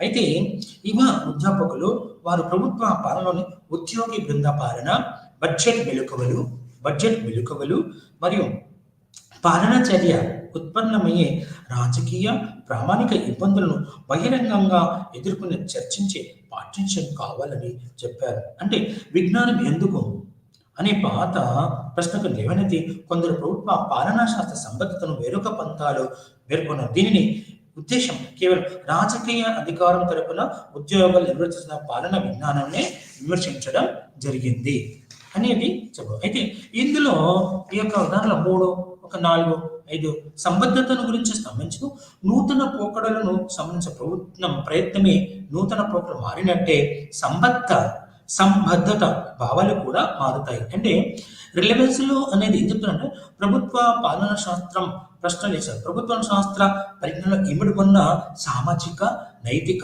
సమస్యలు మనకి ఎంతవరకు తెలుసు, వాటి యొక్క విధానాలు అమలుపరిచినట్లు. అంటే విశ్వవిద్యాలయ స్థాయిలో ప్రభుత్వ పాలనా శాస్త్ర విద్యార్థులకు ప్రవేశం స్థాయి జరిగిందా లేదా, ఉద్యోగులు ఇచ్చేవారు ఉద్యోగుల ప్రభుత్వ పాలనా శాస్త్రం ఎప్పుడుంది అని ఉత్తమమైన సంబద్ధత ఉందని విశ్లేషకులు తెలుసుకున్నారు. అయితే ఈ మున్నోవర్ బ్రూక్ సమావేశ అభ్యంతరంలో మనకు ఎటువంటి కార్యక్రమ విశ్లేషణ వంటి అంశాలకు అధిక ప్రాధాన్యత ఇవ్వడం జరిగింది. ఇక రెండవది వచ్చి విలువలు, వాల్యూస్. ఈ వాల్యూస్ అనేది అతి ముఖ్యమైనది. అంటే నూతన ప్రభుత్వ పాలన ప్రత్యక్షంగా ప్రామాణికమైంది. సమకాలీన రాజనీతి శాస్త్రం విలువలను గుర్తింపపరిచే ప్రవర్తనవాదంతో పాటు నేడు ఇవి పాలనా సాంప్రదాయ ప్రభుత్వ పాలన శాస్త్ర ప్రక్రియాత్మక తటస్థతను నూతన ప్రభుత్వ పాలనలో తోసిపుచ్చింది. అయితే నూతన ప్రభుత్వం విలువల అభిరుచికి రెండు బలీయమైన విశ్వాసాలను ఆవిష్కరించింది. ఒకటి, విలువల తటస్థత కలిగి ఉన్న ప్రభుత్వ పాలన అనుభవం. రెండవది, ప్రభుత్వ పాలకులు తప్పనిసరిగా ఉపేక్షిత వర్గాలు ప్రయోజనాలకు పాటుపడాలని తెలిసింది. అంటే కార్యాచరణ నైతిక పర్యవసనం పట్ల ఉదాసీనత చూపడం, విలువలను ఉపేక్షించడం సాధ్యపడదని నూతన ప్రభుత్వ పాలకుల విశ్వాసం, ప్రామాణిక సమస్యలను స్పష్టంగా చర్చించి నిర్ణయించాలని చెప్పబడ్డాయి. అయితే ఇక్కడ ప్రామాణిక ప్రభుత్వ పాలనకు ఒక అధ్యయనం కంటే ఒక వృత్తిగా ఎక్కువ ప్రాబల్యం ఉంటుంది. అయితే నూతన ప్రభుత్వ పాలకులు ఒకవైపు బలిష్టమైన సాంఘిక ప్రమాణాలపై తిరగబడుతూనే మరోవైపు ప్రభుత్వ పాలన శాస్త్ర విద్య విషయక బాధ్యతను గుర్తించాలని కోరుకున్నారు. అందుకే నూతన ప్రభుత్వ పాలకులు తక్కువ సాధారణంగాను, ఎక్కువ ప్రజాహితంగాను నూతన ప్రభుత్వ శాస్త్ర విద్య విషయక బాధ్యతను నిర్వర్తించాలని కోరుకున్న వాళ్ళు నూతన ప్రభుత్వ పాలకులు తక్కువ సాధారణంగా, ఎక్కువ ప్రజాహితంగాను, తక్కువ వివరణాత్మకంగాను, ఎక్కువ నివారణోపయోగాను, తక్కువ సంస్థోన్ముఖంగాను, ఎక్కువ ఆశ్రితోన్ముఖంగాను, తటస్థంగా, ఎక్కువగా ప్రమాణికంగాను, శాస్త్రబద్ధంగాను ఉండాలని జార్జ్ ఫెడ్రిక్సన్ వివరించారు. దీని నుంచి విలువల గురించి. అలాగే మూడోది వచ్చేసి సోషల్ ఈక్వాలిటీ సామాజిక సమభావన గురించి మీకు తెలియజేస్తాను.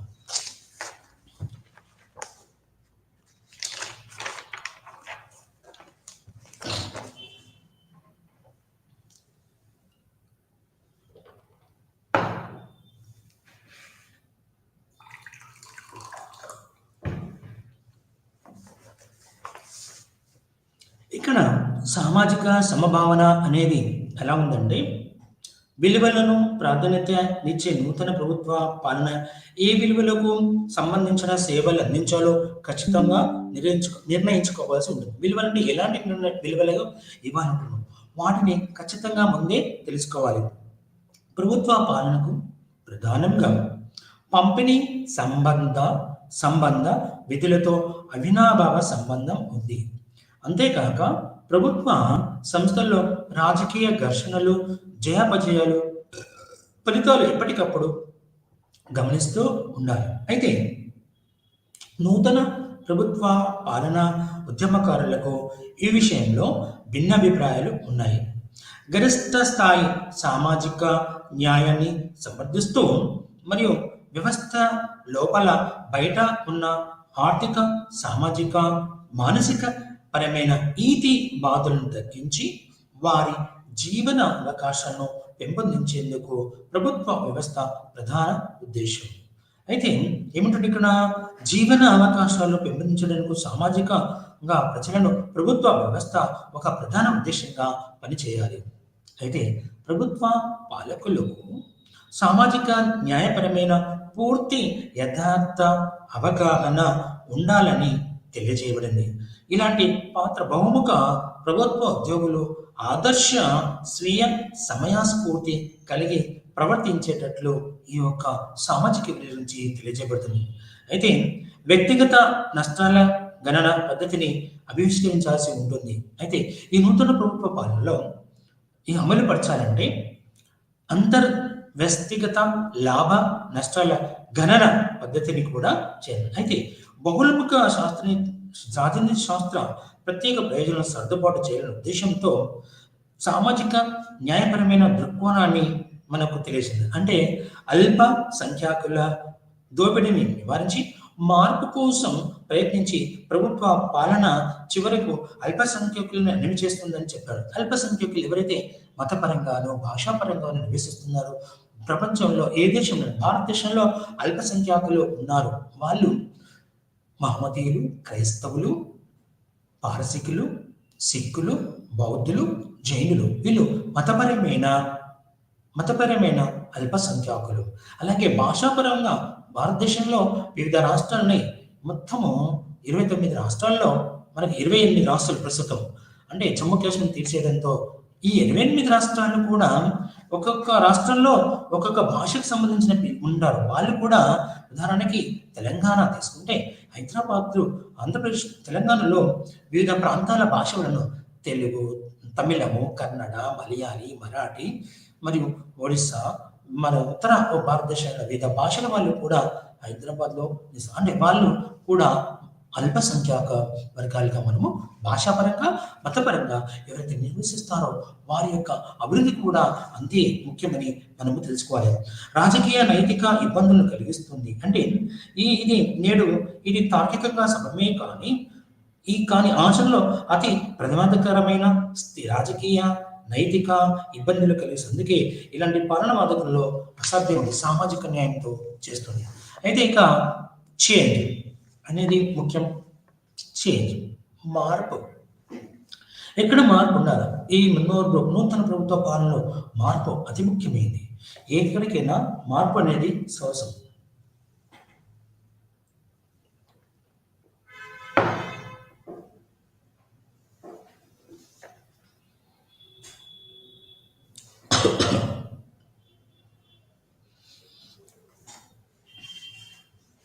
మార్పు, చేంజ్ సామాజిక సమన్యాయ సాధనకు ప్రభుత్వ పాలకుల ద్వారా మార్పుకు తగిన క్రియాశీలక ప్రోత్సాహం అవసరం.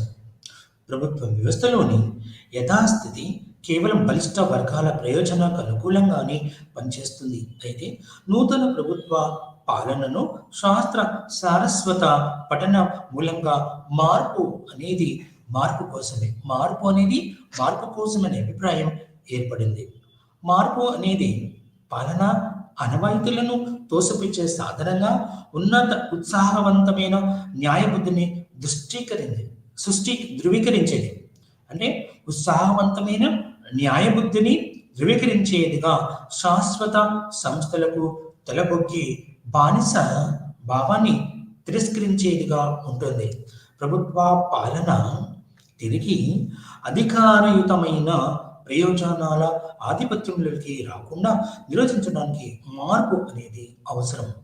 అయితే శాశ్వత సంస్థలను ఎంతటి మహోన్నత లక్ష్యంతో స్థాపించినప్పటికీ అవి అవినీతి సంస్థలా మారుతూనే ఉంటాయి. అంటే ఎంత చక్కటి ఉద్దేశంతో ప్రారంభించినా ప్రతి ఒక్క దేశంలో అవి అవినీతికి కారకమై అది ఆ మార్పు చెందకపోవడానికి కారణంగా అవినీతి ఒక కారణంగా చెప్పవచ్చును.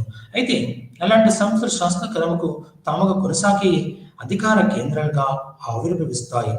అందుకే నూతన ప్రభుత్వ పాలకులు మార్పును పాలనా జీవనంలో నిరంతరంగా కొనసాగే యథార్థ లక్షణంగా భావిస్తారు. మార్పును సంస్కృతం చేయడానికి పెద్ద వ్యవస్థల్లో కొనసాగే ఉద్యోగస్తుల ప్రవృత్తి నిరోధించడానికి ఈ యొక్క నూతన ప్రభుత్వ పాలనగా చెప్పవచ్చును. అయితే నూతన ప్రభుత్వ పాలకులు మాత్రం మొదటి ప్రయత్నంలోనే సత్ఫలితం పొందలేకపోవచ్చు. ఎవరైనా చేస్తే దాన్ని చెప్పుకోవచ్చు. అయితే ఈ యొక్క నూతన ప్రభుత్వ పాలనలో ప్రజల యొక్క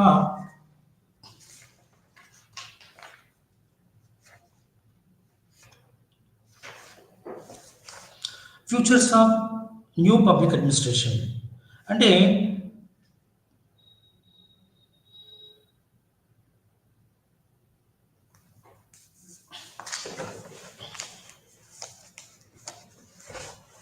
with responsiveness అంటే client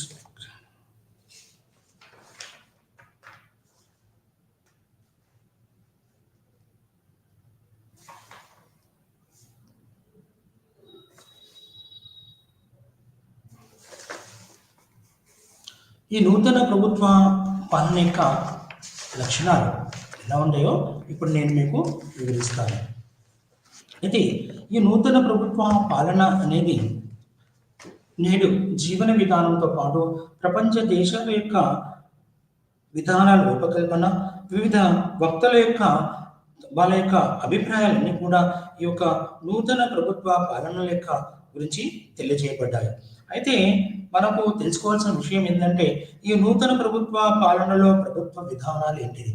అయితే ఎప్పుడైతే మనకు మార్పు గురించి తెలియజేసుకున్నామో, ఎప్పుడైతే సామాజిక సమానత్వాన్ని ఎప్పుడు తెలియజేసుకున్నామో, వీటి ద్వారా ప్రభుత్వ పాలనా శాస్త్రం అనేది ఒక ఉన్నత స్థాయి గురించి వచ్చారు. ఇది ప్రపంచ దేశాల యొక్క జీవన విధానం గురించి మనము తెలుసుకుంటున్నాము. అయితే ఇక్కడ మనం తెలుసుకోవాల్సింది ఏంటంటే,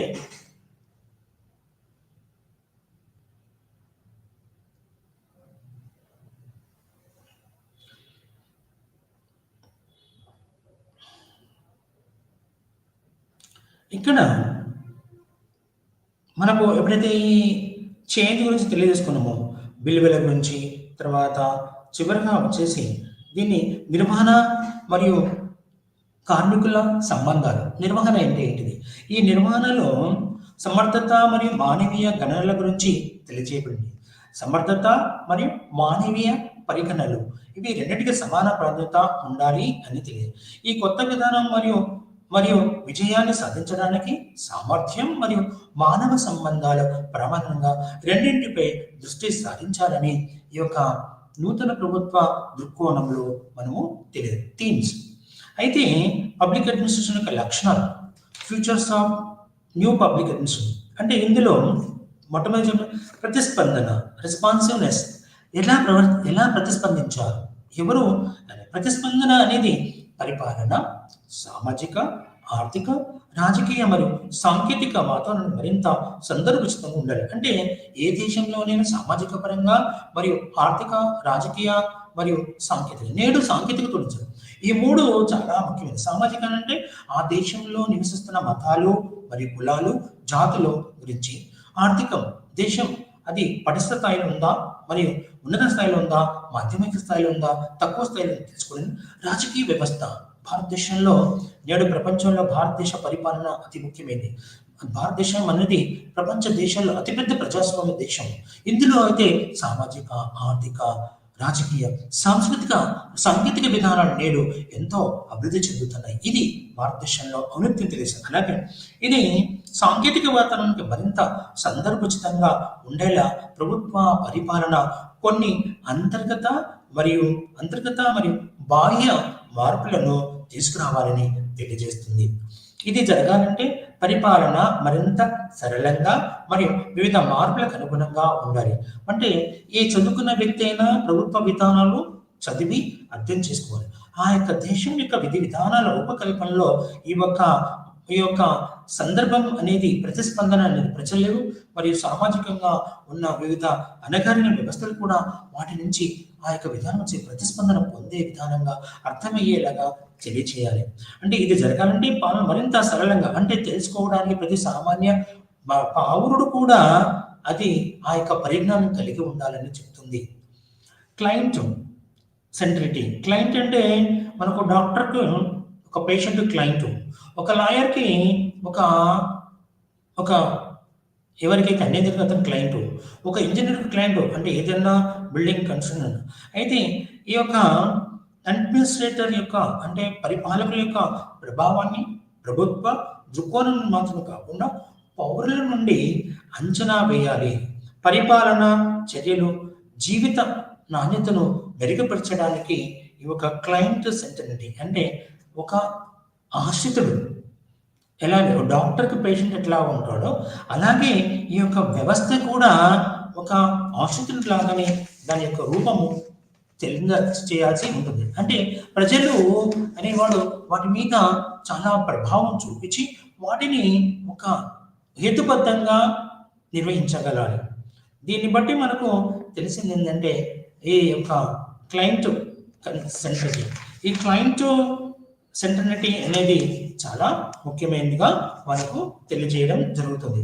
కాబట్టి ఇక్కడ మనం చేసుకోవాల్సింది ఏంటంటే భారతదేశమే కాదు ప్రపంచ దేశాలన్నీ కూడా నేడు వీటి జీవన విధానంలో ఎంతో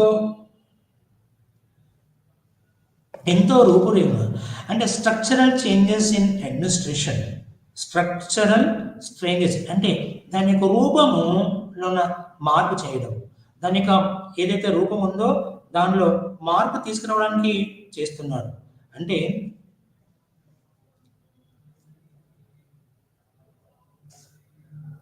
ఇలాంటి మార్పు తీసుకురావాలి.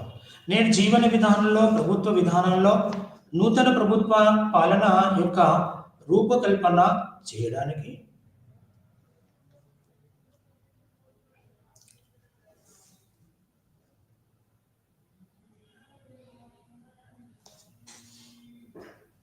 స్ట్రక్చరల్ చేంజెస్ ఇన్ అడ్మినిస్ట్రేషన్ అంటే నూతన ప్రభుత్వ పాలనలో ఏం చెప్తున్నారు, ఈ యొక్క దాని యొక్క రూపం ఎలా మార్చారు, ఏ రూపంలో ఉంటుంది, దాని యొక్క విధానం అంటే హేతుబద్ధమైన ఉన్నప్పటికీ ప్రధానవంతంగా ఉండవు అని ఈ యొక్క చెప్తుంది. అయితే అడ్మినిస్ట్రేషన్ యొక్క మార్పులు దాని యొక్క రూపురేఖలు ఎలా ఉన్నాయంటే వాటి పరిస్థితులకు అనుగుణంగా ఆ ప్రభావాలకు అనుకూలంగా దాన్ని మారుస్తూ ఉండాలి. అంటే కంఫర్టబుల్ అంటే దానికి ప్రత్యేకంగా ఉంది, దానికి సరితూగుతుంది అని ఆ యొక్క కాలానుగుణంగా వాటిని మార్చగలగాలి. అయితే multi disciplinary nature public multi అంటే భిన్నమైన వివిధ అంశాలతో కూడుకున్న నూతన ప్రభుత్వ పాలన ఎలా ఉంటుందో చదువు. అయితే జ్ఞానం అడ్మినిస్ట్రేషన్ అనేది జ్ఞానం కేవలం ఇది ఒక ఆధిపత్య నమూనాగా పబ్లిక్ అడ్మినిస్ట్రేషన్ యొక్క క్రమశిక్షణ నిర్వహించబడుతుంది, క్రమశిక్షణను పెంచుతుంది.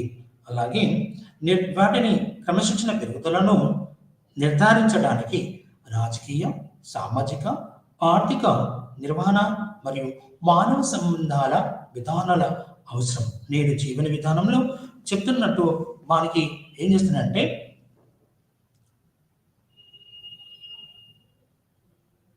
అయితే ఈ యొక్క మనకు చెప్పాలంటే మినోర్ బ్రూక్ 1 చెప్పాము, మినోర్ బ్రూక్ 2, 3 గురించి నేను ఇప్పుడు మీకు సంక్షిప్తంగా తెలియజేస్తాను. అయితే ఈ 2వ మినోర్ బ్రూక్లో ఏం చేసుకున్నారు, వాళ్ళ యొక్క నాయకులు ఎలా ఉన్నారు, దాని యొక్క రూపురేఖలు ఎలా ఉన్నాయో ఇప్పుడు నేను మీకు కొంచెం తెలియజేస్తాను. ఈ నూతన ప్రభుత్వ పాలనలో 2వ మినోర్ బ్రూక్ మొత్తం ఇది ఎప్పుడు జరిగిందంటే 1988లో మొదటి మినోర్ బ్రూక్ 1968లో జరిగితే ఆ తర్వాత 20 సంవత్సరాల తర్వాత 1988లో సెప్టెంబర్ 4వ తేదీన ఇది మొదలైంది. ఇందులో చాలా మంది విద్యావేత్తలు పాల్గొన్నారు.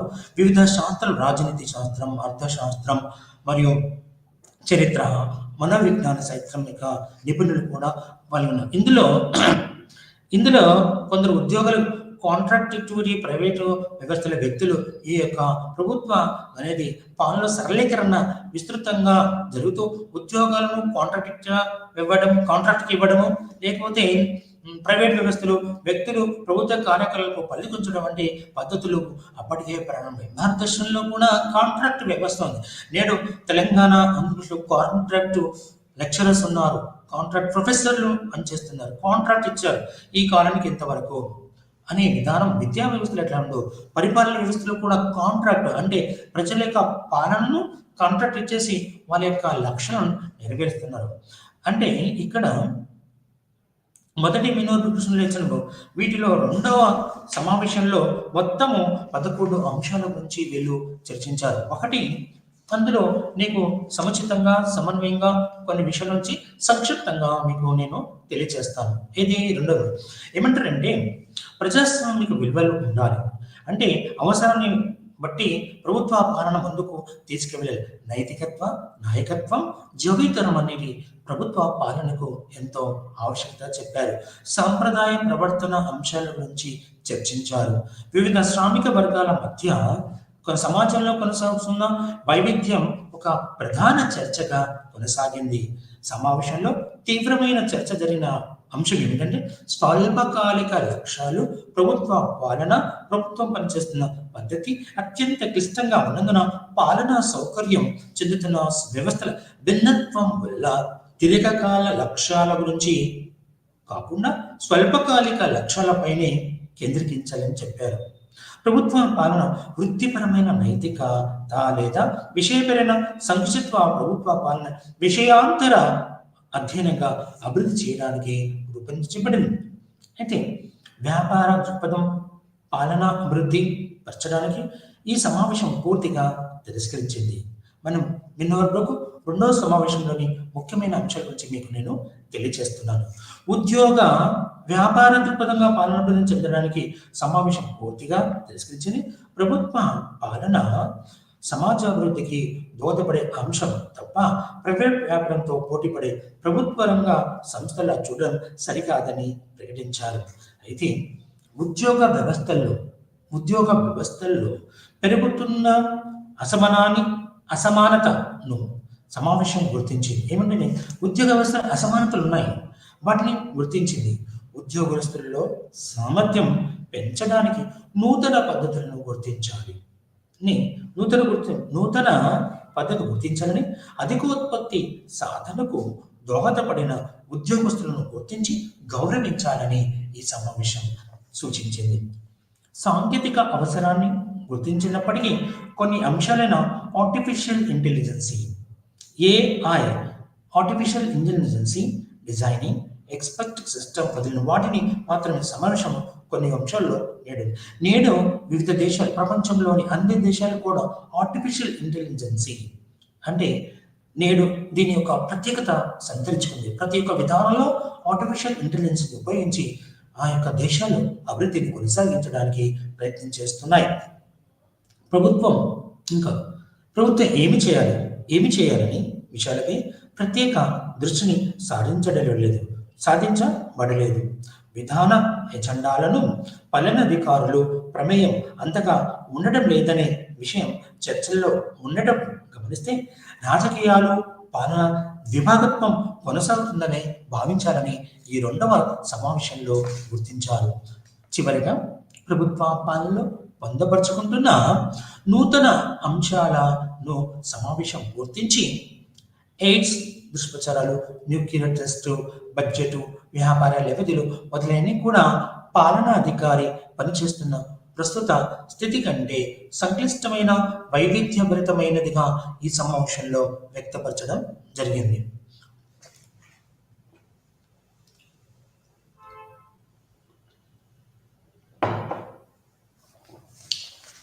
అయితే వీటితో పాటు ప్రభుత్వ పాలన అనేది ఈ యొక్క నూతన ప్రభుత్వ పాలనలోని ముఖ్య అంశాలను నేను మీకు వివరించాను. అలాగే నూతన ప్రభుత్వ పాలన ఒక విశ్లేషణగా ఎలా చెందింది మీకు నేను ఇప్పుడు వివరిస్తాను.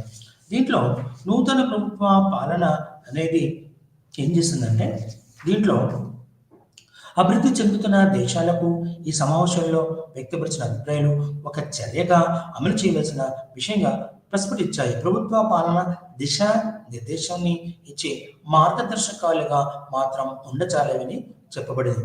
నూతన ప్రభుత్వ పాలన ప్రభావం పాలనపై విస్తృతంగా ఉంది. ప్రభుత్వ పాలన అధ్యయన విషయంలో విప్లవాత్మకమైన మార్పులు తేవాలనే తన అభిష్టాన్ని నూతన ప్రభుత్వ పాలన సాధించలేకపోయింది. అయినప్పటికీ ఈ ఉద్యమం ప్రభుత్వ పాలనపై చెరగని ముద్ర వేసింది. దాని ఫలితంగానే ప్రభుత్వ పాలకులు తమకు రాజనీతి శాస్త్రం, పాలనా శాస్త్రం దగ్గర సాంప్రదాయిక సంబంధాల పునరాలోచనను ప్రోత్సహించడం జరిగింది. అంతేకాక ప్రభుత్వ పాలనా శాస్త్ర విద్యా విషయకమైన స్వతంత్ర ప్రతిపత్తిని కూడా ప్రతిపాదించడం జరిగింది. ఇది 1970 తర్వాత ఏర్పాటు చేయడం ఆరంభించింది. ఇక నూతన ప్రభుత్వ పాలన మినోర్బ్రూక్ 3వ సమావేశం గురించి మీకు నేను ఇప్పుడు చెప్తాను. ఇది మినోర్బ్రూక్ ప్రతి 20 సంవత్సరాలు 1968 తర్వాత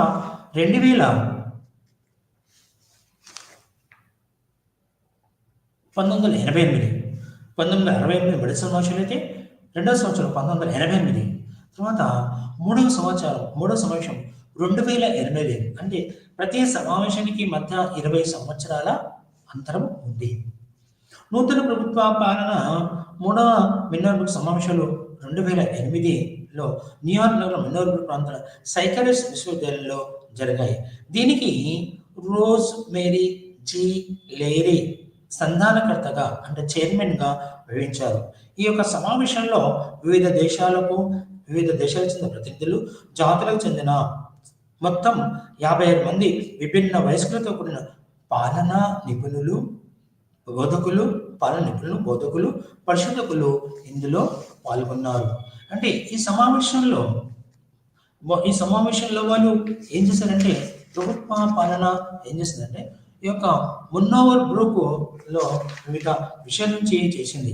అంటే విషయ బోధన ఆచరణగా అంటే ప్రభుత్వ పాలనా పరిశోధకులు విషయ నైపుణ్యం పరిజ్ఞానం అంటే నైపుణ్యం స్కిల్స్, పరిజ్ఞానం సబ్జెక్ట్ మరియు అడ్డుకొరలు తొలగించి ఒక సరళీకృత లిబరల్ బేసిస్ పైన పక్షపాతం లేదా సనాతన ఛాందసవాదం ఆసియా ప్రభుత్వ పాలన బోధించడం సంసిద్ధ చేయాలని చెప్పింది.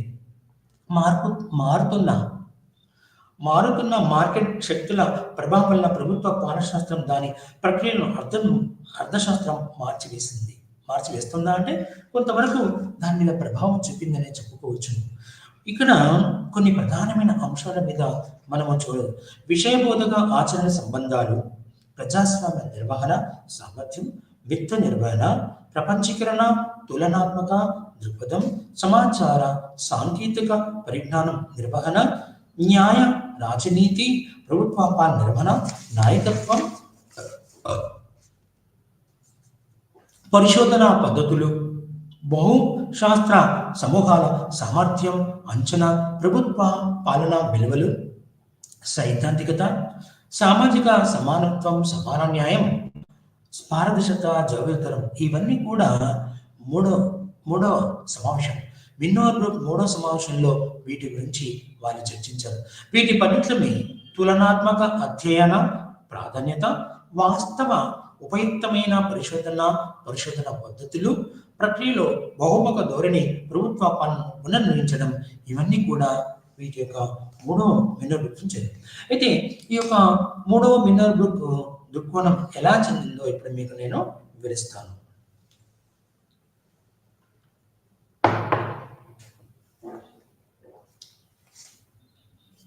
మూడవ మిన్నర్ గ్రూప్ సమావేశం ప్రభుత్వ పాలన శాస్త్రానికి గుర్తింపు సంక్షోభం ఒక ప్రధానమైన అంశంగా పరిగణించాల్సిన అవసరం లేకుండా పోయింది. ఎందుకంటే అప్పటికే ప్రభుత్వ పాలనా శాస్త్రం తనదైన సొంత పత్రికను ప్రచురించుకోవడం కాకుండా శిక్షణ పొందిన నిపుణులు, బోధకులు, యువ పరిశోధకులు విస్తృత స్థాయిలో పెరిగారు. అయితే ఈ యొక్క మిన్నోవర్ గ్రూప్ మూడవ సమావేశంలో ప్రపంచం ఎదుర్కొంటున్న పెను సమస్యలు, సవాళ్లను, పరిష్కార మార్గాలను అన్వేషణ ఆయా దేశాల యొక్క సామాజిక, సాంస్కృతిక, సంస్థాగత నేపథ్యాలను పరిగణించాల్సిన అవసరం ఉందని భావించారు. అంటే ఈ మిన్నోవర్ గ్రూప్ మూడవ సమావేశంలో ప్రపంచ దేశం ఎదుర్కొంటున్న సమస్యలు ఏంటి, వాటి యొక్క సవాళ్ళు ఏంటి, వాటి యొక్క పరిష్కార మార్గాల అన్వేషణకు ఆయా దేశాలు సామాజిక అంటే మతము, కులము, ప్రాంతీయము, భాష భేదాలు వాటి గురించి తెలుసుకున్నారు. సంస్కృతి, భారతదేశం భిన్న సంస్కృతి గల దేశం.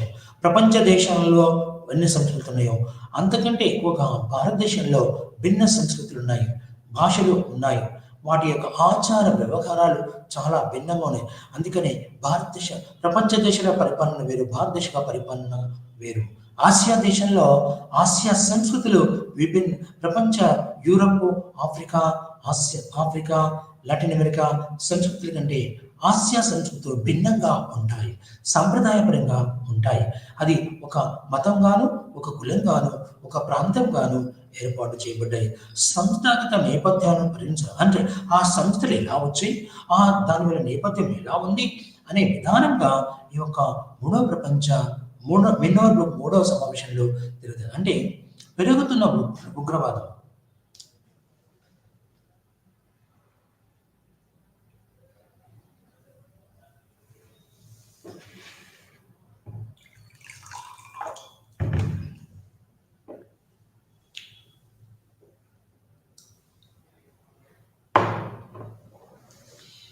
నేడు ప్రపంచ దేశాలకు అతి భయంకరమైనది ఉగ్రవాదం, ఆర్థిక అసమానతలు.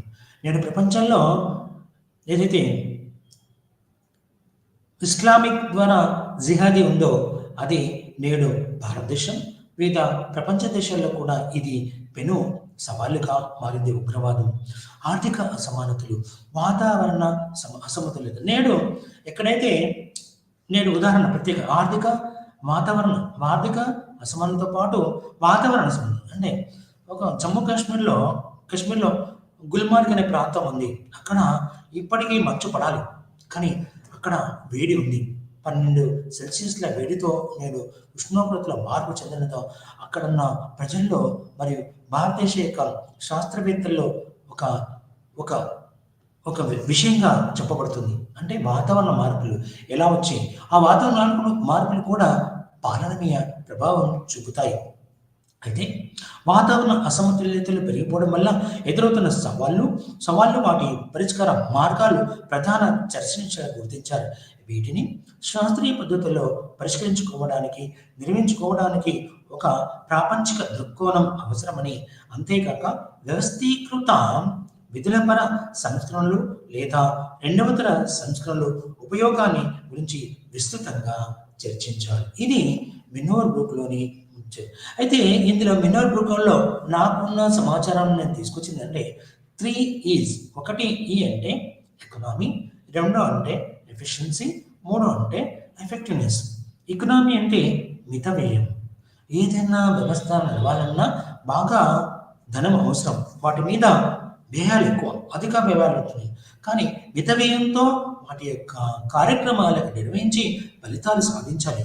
ఇక ఎకనామీ అంటే సామర్థ్యం. నేటి జీవన విధానంలో ప్రతి ఒక్క వ్యవస్థ వాటి యొక్క సామర్థ్యాన్ని తెలుసుకొని ఆ సామర్థ్యం ఎలా ఉండాలి అని పాలన పరంగా, ప్రజల పరంగా, ప్రభుత్వ పరంగా సామర్థ్యాన్ని పెంచుకొని ప్రజా సమస్యలను నిర్మూలించి ప్రభుత్వ పాలనను ఉన్నత స్థాయికి చేర్చాలి. ఇక ఎఫిషియన్సీ అంటే ఇది సామర్థ్యం అంటే ఎఫిషియన్సీ. సామర్థ్యాన్ని ప్రతి దాంట్లో ఏర్పాటు చేయబడుతుంది. ఇక కార్యసాధకత అంటే ఎఫెక్టివ్నెస్.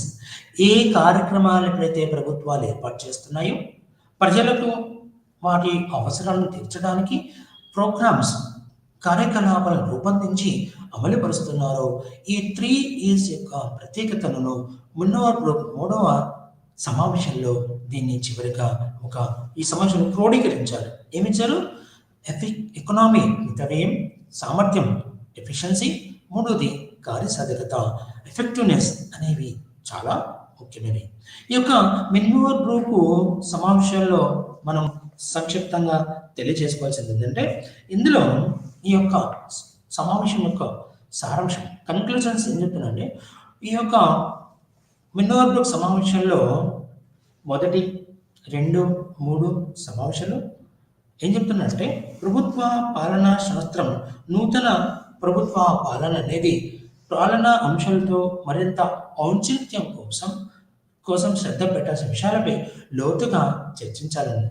ఈ సమావేశం కలిగి ప్రపంచంలో ఉగ్రవాదం, ఆర్థిక అసమానతలు, వాతావరణ అసమతుల్యత పెరిగిపోతున్నది. అందువలన వీటిని సరిగా నిర్వహించడానికి ఒక ప్రాపంచిక దృక్కోణం అవసరమని తెలియజేయబడింది. అంతే మాత్రం కాకుండా వ్యవస్థీకృతమైన విధులపరమైన సంస్కరణలను లేదా రెండవ తరం సంస్కరణ ఉపయోగాన్ని గురించి విస్తృతంగా చర్చించి ప్రభుత్వ పాలనను పునరుద్ధరించుకోవాల్సిన అభిప్రాయం పడ్డారు. అంటే ప్రభుత్వ పాలనను పునర్నిర్వచించుకోవాలని అభిప్రాయపడ్డారు. ప్రభుత్వ నిర్వాహకులు ఏకపక్షంగా లేదా ఏ వ్యవస్థ పద్ధతిలో కాక అన్ని వ్యవస్థలను అనుసంధానం పరుచుకుంటూ సమ్మిళితంగా పనిచేయాల్సిన అవసరాన్ని ఈ యొక్క నూతన ప్రభుత్వ పాలన గుర్తించిందని మీకు నేను వివరిస్తున్నాను. అంటే ఈ యొక్క మినోర్ బ్రూక్ సమావేశంలో అంటే ఏం చేస్తుందంటే, నైతిక, సామాజిక సమత, మానవ సంబంధాలు, పాలనలో సర్దుబాట్లు, ప్రజాస్వామ్యం లాంటి అంశాలతో ప్రైవేటీకరణ, పాలనపై మార్కెట్ ఆర్థిక వ్యవస్థ ఇప్పుడు చెప్తుందంటే రెండవ సమావేశంలో మనం సంక్షిప్తంగా మీకు మిగుతుంది. అయితే మొదటి సమావేశంలో ఏంటంటే, ఎప్పుడైతే ఈ యొక్క సమావేశంలో ఏం తీసుకొచ్చారు, పాలనా శాస్త్ర అధ్యయనంతో ఒక గొప్ప మార్పుకు అభివృద్ధికి సూచనగా రెండు సమావేశాలు కావాలని ప్రభుత్వ పాలన శాస్త్రానికి అధ్యయన హోదాగా చట్టబద్ధం కోసం అన్వేషించగా అయితే మూడవ విన్నోర్బుక్ నాటికి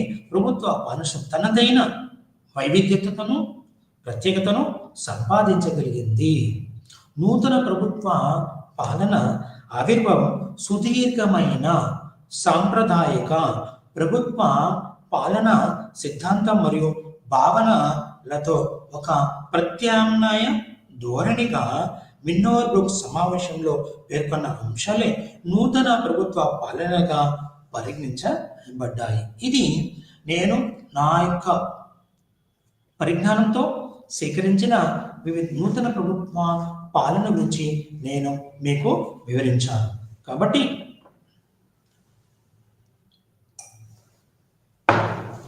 నూతన ప్రభుత్వ పాలన గురించి మీకు సంక్షిప్తంగా వివరించాను.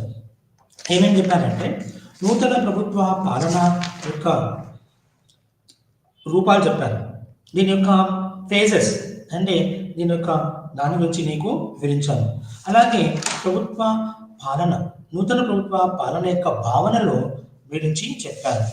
అట్లాగే నూతన ప్రభుత్వ పాలన యొక్క relevance, values, social equity, change, management, workers relations ఇవన్నీ కూడా మీకు వివరించాను.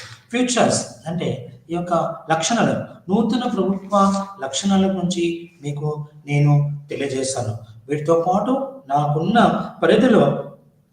పరిధిలో సంక్షిప్తంగా నూతన ప్రభుత్వ పాలన నుంచి తెలియజేసినందుకు చాలా సంతోషం. ఇక మనకు వచ్చేసి ఈ నూతన ప్రభుత్వ పాలనలో మనం చక్కగా తెలుసుకోవాల్సిన విషయాలు ఏమన్నా ఉన్నాయంటే వాటి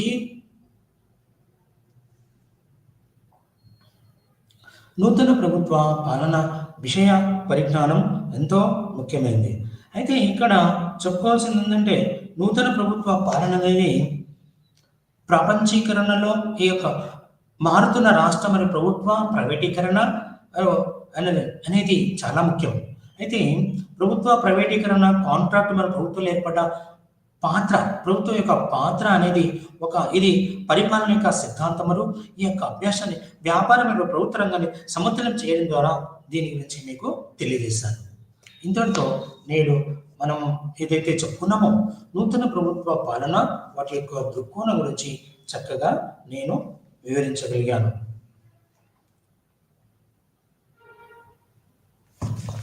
నమస్కారం అండి.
নমস্কাৰ সকলোকে ভোগালী বিহুৰ শুভেচ্ছা জনাই আজিৰ এই মঞ্চত মই পুনৰবাৰ BESC 132 ইউনিট 4ৰ issues of outcome based education টপিকটো আৰম্ভ কৰিবলৈ লৈছোঁ।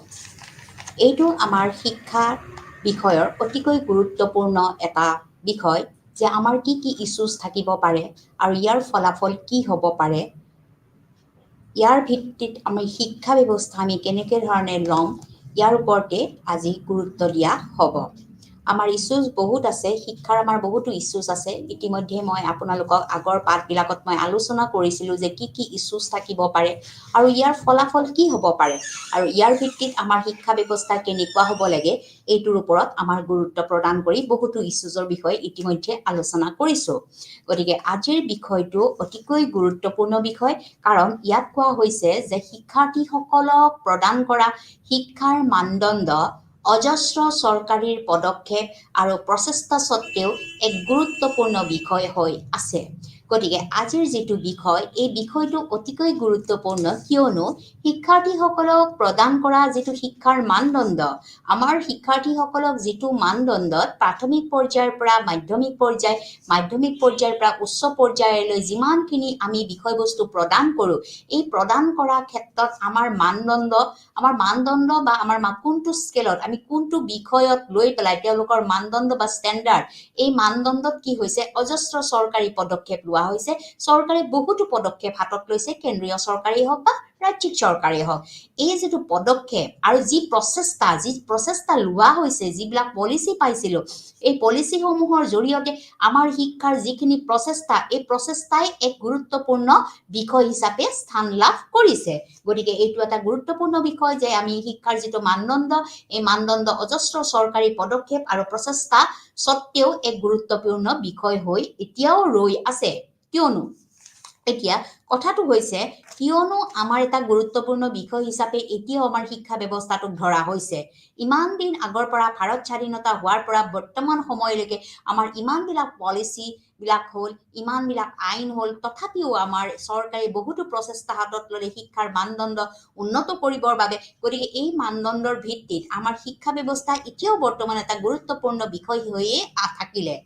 এতিয়া মূল বিষয়বস্তুবিলাক হ'ল, আজিৰ যিটো পাঠ আছে, এই পাঠৰ মূল বিষয়বস্তুবিলাক হ'ল আমাৰ শিক্ষাত কেনেকুৱা ধৰণৰ ইছ্যুজবিলাক আছে বা কোনবিলাক বিষয় অন্তৰ্ভুক্ত কৰা হৈছে। প্ৰথমটো হৈছে যে শৈক্ষিক প্ৰতিবেদনৰ বাৰ্ষিক স্থিতি, যিটোক আমি কৈছোঁ যে SEER, গতিকে annual status of the educational report. আমাৰ শিক্ষাৰ কিছুমান কি থাকে, আমাৰ শিক্ষা ব্যৱস্থাৰ ষ্টেটাছটো কেনেকুৱা, আমাৰ স্থিতিটো কেনেকুৱা, এই স্থিতিটোৰ এটা বছৰেকীয়া আমি কি কৰিব লাগে, ৰিপৰ্ট দিব লাগে। বাৰ্ষিক স্থিতি কেনেকুৱা ধৰণৰ হৈ আছে ইয়াক ৰিপৰ্ট দিব লাগে, যিটো আমাৰ 2018 চনত এই বিষয়ে এটা সিদ্ধান্ত লোৱা হৈছিল। বিশেষকৈ আমাৰ এই যিটো শৈক্ষিক প্ৰতিবেদনৰ যিটো বাৰ্ষিক স্থিতি, এই বাৰ্ষিক স্থিতিত এটা বস্তু আমাৰ গম পোৱা গ'ল যে প্ৰাথমিক শিক্ষা ব্যৱস্থাৰ যিটো বিষয়বস্তু, এইটো ইমান সন্তোষজনক নহয়। আমাৰ সন্তোষজনক বিষয়বস্তু নহয়, কাৰণ প্ৰাথমিক শিক্ষা এতিয়াও আমাৰ দেশৰ, আমাৰ ভাৰতবৰ্ষৰ চুকে কোণে এতিয়াও বহুত ল'ৰা ছোৱালীয়ে এতিয়াও আমাৰ কি হৈ আছে, এই ব্যৱস্থাৰ পৰা তেওঁলোকে সুযোগ সুবিধা লাভ কৰিব পৰা নাই বা বঞ্চিত হৈ আছে। বহুত সংখ্যক ল'ৰা ছোৱালীয়ে এতিয়াও প্ৰাথমিক শিক্ষাৰ সুযোগ সুবিধাৰ পৰা তেওঁলোকে বঞ্চিত হৈ আছে। তেওঁলোকে সচেতন নহয় যে আমাৰ সংবিধানে কেনেকুৱা ধৰণৰ বিষয় দিছে, আমাৰ সংবিধানৰ বিষয়বস্তু কি হ'ব পাৰে, এই বিষয়সমূহৰ ওপৰত তেওঁলোকৰ কোনো ধৰণৰ মানদণ্ড বা স্থিতি তেওঁলোকে গম নাপায়। গতিকে আমাৰ যিটো শৈক্ষিক প্ৰতিবেদনৰ বাৰ্ষিক স্থিতি 2018 চন, ইয়াৰ মতে আমাৰ গম পোৱা গৈছে যে প্ৰাথমিক শিক্ষা ব্যৱস্থাৰ আমাৰ মানদণ্ড সংকটজনক বা সন্তোষজনক নহয়। কাৰণ কিয়, যদি প্ৰাথমিক শিক্ষা ব্যৱস্থাই আমাৰ যদি সুন্দৰ বা আমাৰ যদি মনোমোহা নহয় বা সুন্দৰকৈ যদি প্ৰগতিত আগবাঢ়ি যোৱা নাই, তেতিয়াহ'লে আমি এটা উপযুক্ত মাধ্যমিক শিক্ষা বা উচ্চ শিক্ষা আমি আশা কৰিব নোৱাৰোঁ। তাৰ পৰৱৰ্তী পৰ্যায়ত অন্য এটা ইছ্যু, যিটো হৈছে যে 5 বছৰৰ প্ৰাথমিক শিক্ষাৰ শেষত প্ৰাথমিক শিক্ষাৰ্থীসকলক অসন্তোষজনক শিক্ষাৰ ওপৰত প্ৰকাশিত ফলাফল। এতিয়া যিটো আমাৰ 5 বছৰৰ প্ৰাথমিক শিক্ষা ব্যৱস্থা আছে, এই প্ৰাথমিক শিক্ষা ব্যৱস্থাৰ যিটো শেষত and of the primary education, গতিকে আমাৰ প্ৰাথমিক শিক্ষাৰ শেষত শিক্ষাৰ্থীসকলৰ যিটো অসন্তুষ্টি, আনছেটিছফাইড, এই আনছেটিছফাইড শিক্ষাৰ ওপৰত যিটো প্ৰকাশিত ফলাফল, তেওঁলোকৰ যিটো ৰিজাল্ট বা আউটকাম ওলায়, এই আউটকাম বা ৰিজাল্ট বা ফলাফলটো সন্তুষ্টিজনক নহয় কাৰণ কিয় বহুতো ল'ৰা ছোৱালীয়ে কি কৰে তেওঁলোকৰ বিভিন্ন অৰ্থনৈতিক অভাৱৰ বাবে কিছুমানে আধাতে স্কুল এৰি গুচি যায় কিছুমানে আকৌ কি কৰে নামভৰ্তিকৰণ কৰি পেলাই তেওঁলোকে আৰু স্কুললৈ নাহে গতিকে অপচয় আৰু অনুন্নয়ন wastage and stagnation আমাৰ ভাৰতীয় শিক্ষা ব্যৱস্থাৰ প্ৰাথমিক শিক্ষাই হওক বা মাধ্যমিক শিক্ষাৰ ক্ষেত্ৰতে আমাৰ এই দুটা প্ৰধান কাৰণ যাৰ ফলস্বৰূপে আমাৰ এটা গুৰুত্বপূৰ্ণ ইস্যুজ হৈছে যে 5 বছৰৰ প্ৰাথমিক শিক্ষাৰ শেষত প্ৰাথমিক শিক্ষাৰ্থীসকলৰ শিক্ষা ব্যৱস্থা অসন্তুষ্টিজনক শিক্ষাৰ ওপৰত প্ৰকাশিত ফলাফল আমাৰ গুৰুত্বপূৰ্ণ ফলাফল আমি পোৱা নাযায় গতিকে তাৰ পিছত আহিল যে NCF 2005 NCF national curriculum forum গতিকে এইটো এটা গুৰুত্বপূৰ্ণ ইস্যু কাৰণ আমাৰ নেশ্যনেল কাৰিকুলাম ফৰাম যেটো জাতীয় শিক্ষানীতিৰ আৰ্হি 2005 চনৰ এই 2005 চনৰ যেটো আমাৰ মানে আমাৰ যেটো ৰাষ্ট্ৰীয় বা জাতীয় আমাৰ শিক্ষানীতি আছিল এই শিক্ষানীতিৰ পদ্ধতিসমূহ কি কৰা হৈছিল শিফটিং কৰা হৈছিল পৰিৱৰ্তন কৰা হৈছিল শিক্ষণৰ পৰা শিক্ষণ আৰু শিক্ষণৰ পৰা শিক্ষণ কিদৰে প্ৰভাৱ বিস্তাৰ কৰিব পাৰে গতিকে ইয়াৰ ওপৰত জ্ঞান আৰু অভিজ্ঞতাবোৰৰ কথা ইয়াত উল্লেখ কৰা হৈছিল গতিকে নেশ্যনেল কাৰিকুলাম ফৰাম বা NCF 2005 চনৰ এইটো এটা হৈছিল আমাৰ যি পাঠ্যক্ৰমৰ যেটো প্ৰস্তুতকৰণ জাতীয় পাঠ্যক্ৰমৰ বা ৰাষ্ট্ৰীয় পাঠ্যক্ৰমৰ যেটো প্ৰস্তুতকৰণ এই প্ৰস্তুতকৰণৰ আমাৰ কিছুমান পৰিৱৰ্তনশীল দিক আমি দেখা পাইছিলো য'ত পৰিৱৰ্তনত কি কৰা হৈছিল শিক্ষণৰ পৰা শিক্ষণ আৰু শিক্ষণৰ পৰা শিক্ষণ কিদৰে প্ৰভাৱ বিস্তাৰ কৰে আৰু জ্ঞান অভিজ্ঞতাসমূহ কিদৰে অন্তৰ্ভুক্ত কৰিব পাৰি ইয়াৰ ওপৰত এটা গুৰুত্বপূৰ্ণ বিষয় ইয়াত অন্তৰ্ভুক্ত কৰা হৈছিল গতিকে আমি জানিব লাগিব যে আমাৰ জাতীয় শিক্ষানীতি 2005 চনে এটা গুৰুত্বপূৰ্ণ পদক্ষেপ হাতত লৈছিল এই হাতত লোৱা পদক্ষেপটো হৈছিল যে আমি কিছুমান পৰিৱৰ্তন কৰিব লাগিব শিক্ষণৰ পৰা শিক্ষণ আৰু শিক্ষণৰ পৰা শিক্ষণ আৰু জ্ঞান আৰু অভিজ্ঞতাবোৰৰ দৃষ্টিভংগী ইয়াত অন্তৰ্ভুক্ত কৰিব লাগিব ইয়াৰ পৰৱৰ্তী পৰ্যায়ত অন্য এটা গুৰুত্বপূৰ্ণ বিষয় হৈছে যে শিক্ষাদানৰ পৰা শিকা আৰু শিক্ষাৰ্থীসকলক তেওঁলোকৰ নিজৰ বুজাবুজি আৰু জ্ঞান নিৰ্মাণ কৰিবলৈ সহায় কৰাত এক দৃষ্টান্ত পৰিৱৰ্তন কৰা হৈছে এতিয়া আমাৰ যেটো শিক্ষকসকলে যিবিলাক শিক্ষাদান কৰে providing the education to students শিক্ষাদানৰ পৰা যিখিনি শিক্ষা দিয়া হয় ল'ৰা ছোৱালীক তাৰ পৰা শিকা knowledge আমি যেটো একুৱায়াৰ কৰো আৰু শিক্ষাৰ্থীসকল the students তেওঁলোকৰ যেটো নিজৰ মাজত বুজাবুজি থাকিব লাগিব বা জ্ঞান নিৰ্মাণ কৰিবলৈ সহায় কৰাৰ ক্ষেত্ৰত এক দৃষ্টান্ত পৰিৱৰ্তন সাধন কৰা হৈছে তাৰ পৰৱৰ্তী পৰ্যায়ত অন্য এটা গুৰুত্বপূৰ্ণ পদক্ষেপ হাতত লোৱা হৈছে এইটো হৈছে আমাৰ কি ফলাফল আধাৰিত শিক্ষণ গতিকে ফলাফল আধাৰিত শিক্ষণ ব্যৱস্থা সদায় কি কৰা হয় আমাৰ ফলাফল কেনেকুৱা হ'ব আমাৰ আউটকামটো কেনেকুৱা থাকিব শিক্ষাৰ আমাৰ আউটকাম যেতিয়া ল'ৰা ছোৱালীক প্ৰশিক্ষা দান কৰা হ'ব তেওঁলোকে যিখিনি জ্ঞান লাভ কৰিব তেওঁলোকে জ্ঞান লাভ কৰিবলৈ এটা সময়ৰ ভিত্তিত তেওঁলোকে কি হ'ব যিকোনো এটা পৰীক্ষা দিব লাগিব আৰু এই পৰীক্ষাৰ ফলাফলটোনো কেনেকুৱা হ'ব ইয়াৰ বিষয়ে জানিবলৈ হ'লে আমি ক'ব পাৰিব লাগিব যে আমাৰ শিক্ষা ব্যৱস্থাটো হৈছে কি বৰ্তমানৰ শিক্ষা ব্যৱস্থাটো হৈছে বহল ইট ইজ এ কম্প্ৰিহেনসিভ গতিকে বহল হোৱাটো দৰকাৰ হ'ব আৰু সকলো বিষয়ৰ জ্ঞান কি কৰা হ'ব ইয়াত অন্তৰ্ভুক্ত কৰা হ'ব গতিকে সকলো বিষয়ৰ জ্ঞান অন্তৰ্ভুক্ত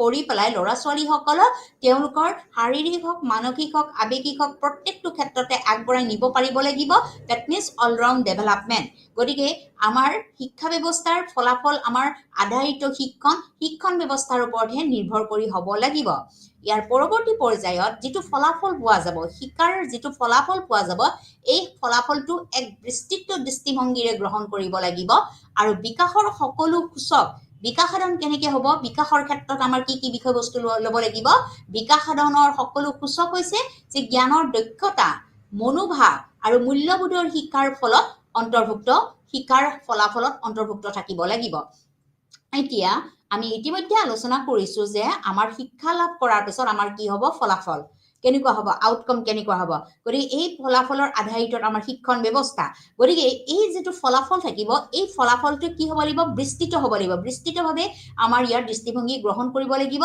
আৰু বিকাশৰ যিবিলাক সকলো সূচক আছে বা নীতি আছে এইটো কি কৰিব জ্ঞানৰ দক্ষতা মনোভাৱ আৰু মূল্যবোধৰ শিকাৰ ফলাফলত অন্তৰ্ভুক্ত কৰা হ'ব গতিকে গোটেইখিনি বিষয়বস্তু ইয়াত অন্তৰ্ভুক্ত হ'ব এটা হৈছে জ্ঞানৰ দক্ষতা তাৰ পিছত হৈছে মনোভাৱ তাৰ পিছত হৈছে মূল্যবোধ গতিকে এইখিনি সকলো ফলাফলত কি হ'ব বিষয়বস্তু কি কৰা হ'ব অন্তৰ্ভুক্ত থাকিব লাগিব গতিকে আমাৰ যিখিনি আজি পাঠৰ বিষয়বস্তু এই বিষয়বস্তুত আমাৰ এইকেইটা হৈছে আমাৰ ইছ্যুজ গতিকে শৈক্ষিক প্ৰতিবেদনৰ বাৰ্ষিক স্থিতি 5 বছৰৰ প্ৰাথমিক শিক্ষাৰ ক্ষেত্ৰত প্ৰাথমিক শিক্ষাৰ্থীসকলৰ অসন্তুষ্টিজনক শিক্ষাৰ ওপৰত প্ৰকাশিত ফলাফল তাৰ পিছত হৈছে NCF 2005 চন 2005 গতিকে নেশ্যনেল কাৰিকুলাম ফৰাম ইয়াৰ পৰৱৰ্তী পৰ্যায়ত হৈছে শিক্ষাদানৰ পৰা শিকা আৰু শিক্ষাৰ্থীসকলক তেওঁলোকৰ নিজৰ বুজাবুজি আৰু জ্ঞান নিৰ্মাণ কৰিবলৈ সহায় কৰাৰ এক দৃষ্টান্ত পৰিৱৰ্তন ইয়াৰ পৰৱৰ্তী পৰ্যায়ত হৈছে ফলাফল আধাৰিত শিক্ষণ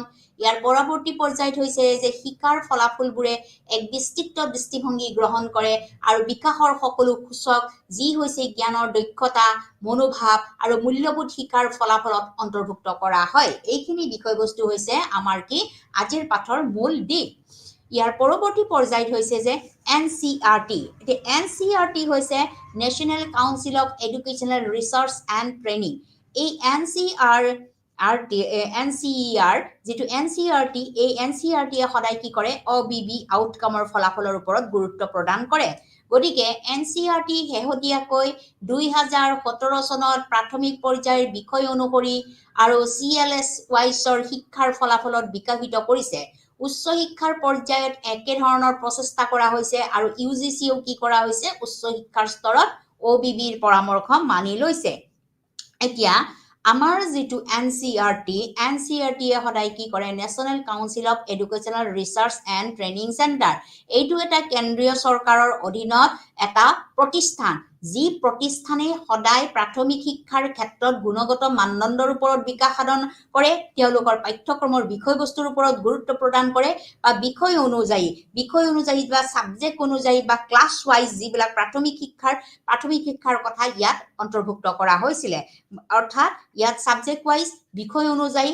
আৰু ক্লাছ ওয়াইজ আমি ক্লাছ ওয়াইজ কেনেকুৱা ধৰণৰ বা শ্ৰেণী অনুযায়ী আমাৰ প্ৰাথমিক শিক্ষাৰ বিষয়বস্তু কি হ'ব লাগিব 2017 চনত তেওঁলোকে এই বিষয়ে এটা সিদ্ধান্ত লৈছিল অকল হেয়াই নহয় যে আমাৰ NCERT আকৌ কি কৰিছে উচ্চ পৰ্যায়ত একে ধৰণৰ প্ৰচেষ্টা বিকাশ সাধনৰ কথা গুৰুত্ব দিছে আৰু তেওঁলোকে UGC ইউনিভাৰ্চিটি গ্ৰান্ট কমিশ্যন যেটো আমাৰ উচ্চ শিক্ষাৰ ক্ষেত্ৰত বা বিশ্ববিদ্যালয়ৰ শিক্ষাৰ ক্ষেত্ৰত এটা কেন্দ্ৰীয় চৰকাৰৰ আধাৰিত প্ৰতিষ্ঠান যি প্ৰতিষ্ঠানে আমাৰ উচ্চ শিক্ষাৰ ওপৰত গুৰুত্ব দিছে আৰু উচ্চ শিক্ষাই কি কৰিছে OBEৰ পৰামৰ্শ বা মডেল মতে তেওঁলোকে কাম কৰিছে গতিকে অকল হেইটোৱে নহয় আমাৰ যিবিলাক আউটকামছ আছে আমাৰ যেটো ফলাফল আছে বা টেকনিক্যাল এডুকেশ্যন হওক বা কাৰিকৰী শিক্ষা ব্যৱস্থাই হওক গতিকে আমাৰ এইখিনিৰ ওপৰত গুৰুত্ব প্ৰদান কৰি OBBয়ে কি কৰিছে ষ্টুডেন্ট সেন্ট্ৰিক অৰ্থাৎ আমাৰ ছাত্ৰ ছাত্ৰীৰ কেন্দ্ৰবিন্দু হিচাপে আমাৰ বিষয়বস্তুবিলাক আগবঢ়াই নিছে ইয়াৰ পৰৱৰ্তী পৰ্যায়ত হৈছে আমাৰ outcome based education in technical education আমি ইতিমধ্যে আমি প্ৰাথমিক শিক্ষা বা উচ্চ শিক্ষাৰ ক্ষেত্ৰত আমাৰ কেনেকুৱা আউটকাম হ'ব পাৰে বা ফলাফল হ'ব পাৰে আমি এই ফলাফলৰ বিষয়ে আলোচনা কৰিলো বৰ্তমান আমি এটা নতুন পদক্ষেপৰ বিষয়ে আলোচনা কৰিম যে আমাৰ যেটো টেকনিক্যাল বা কাৰিকৰী শিক্ষা ব্যৱস্থা আছে এই কাৰিকৰী শিক্ষা ব্যৱস্থাৰ আউটকামটো কেনেকুৱা হ'ব তেওঁলোকৰ শিক্ষাৰ আউটকামটো কেনেকুৱা হ'ব গতিকে আমি জানো যে ভাৰতবৰ্ষ এখন গণতান্ত্ৰিক দেশে যেতিয়া আমাৰ সংবিধান থাকিব সংবিধানত আমাৰ সকলোৱে সমান সুযোগ সুবিধা লাভ কৰিব প্ৰাথমিক শিক্ষা হওক মাধ্যমিক শিক্ষা হওক বা উচ্চ শিক্ষা হওক কিন্তু ভাৰতবৰ্ষখন যেতিয়া গণতান্ত্ৰিক দেশ হয় আমাৰ প্ৰগতিৰ পথত আগবাঢ়ি যাবলৈ হলে আমাৰ যিবিলাক ৰাষ্ট্ৰ আছে আন্তঃৰাষ্ট্ৰীয় পৰ্যায়ৰ যিবিলাক দিশ আছে বা আন্তঃৰাষ্ট্ৰীয় ৰাজ্যসমূহৰ লগত বা ৰাষ্ট্ৰসমূহৰ লগত ফেৰ মাৰিবলৈ হলে বা প্ৰতিযোগিতামূলক দিশত আগবাঢ়িবলৈ হলে আমাৰ কাৰিকৰী শিক্ষা কেতিয়াও নুই কৰিব নোৱাৰি গতিকে কাৰিকৰী শিক্ষাৰনো ফলাফল কেনেকুৱা আউটকামটো কেনেকুৱা তেওঁলোকৰ শিক্ষাৰ আউটকামনো কেনেকুৱা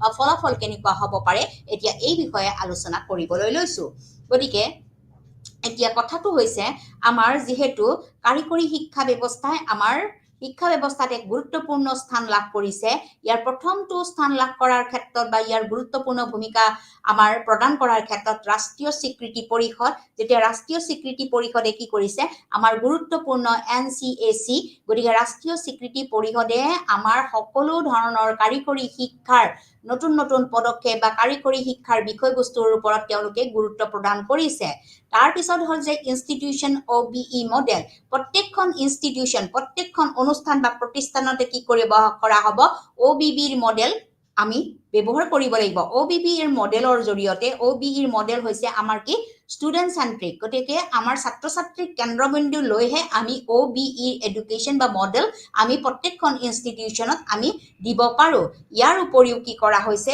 যিবিলাক মেথডলজি আছে প্ৰত্যেকটো বিষয়ৰ যেটো মেথডলজি আছে এই মেথডলজি কেনেদৰে পাঠ্যক্ৰমত অন্তৰ্ভুক্ত কৰিব লাগিব কিদৰে পাঠ্যক্ৰমত প্ৰস্তুত কৰি পৰিকল্পনা কৰিব লাগিব এই বিষয়ে আমাৰ গুৰুত্বপূৰ্ণ স্থান লাভ কৰা হৈছে গতিকে আমাৰ ইনষ্টিটিউচন বিলাকত কি কৰা হ'ব OBE এৰ মডেল আমি ব্যৱহাৰ কৰিব লাগিব আৰু অনুকূলিত কৰাৰ ক্ষেত্ৰত নিৰ্দেশ দিয়া হৈছে যিবোৰে ইঞ্জিনিয়াৰিং ফাৰ্মাসী আৰু ম্যানেজমেন্ট কাৰ্যসূচী আগবঢ়াই আছে অকল OBE যেহেতু আমি ইতিমধ্যে কলো যে OBE হৈছে কি ছাত্ৰ ছাত্ৰীৰ এটা কেন্দ্ৰবিন্দু হিচাপে লৈ কাম কৰিব লাগিব OBE এ কি কৰিছে আমাৰ যিবিলাক শিক্ষণ মেথডলজি আছে বা বিষয়বস্তু আছে তাক অন্তৰ্ভুক্ত কৰিব লাগিব আৰু পাঠ্যক্ৰম প্ৰস্তুত কৰাৰ ক্ষেত্ৰত ইয়াক উলিয়াই দিব লাগিব পাঠ্যক্ৰমৰ মাজেৰে আমি কি কৰিব লাগিব উপযুক্ত এটা গুৰুত্বপূৰ্ণ মেথডলজি উলিয়াই দিব লাগিব আৰু ইয়াৰ পৰিকল্পনাৰ যেটো ফলাফল লগতে শিক্ষাৰ যেটো আমাৰ লক্ষ্য আৰু এই লক্ষ্য আৰু উপযুক্ত পদ্ধতিসমূহ আমি OBE এৰ মডেলৰ জৰিয়তে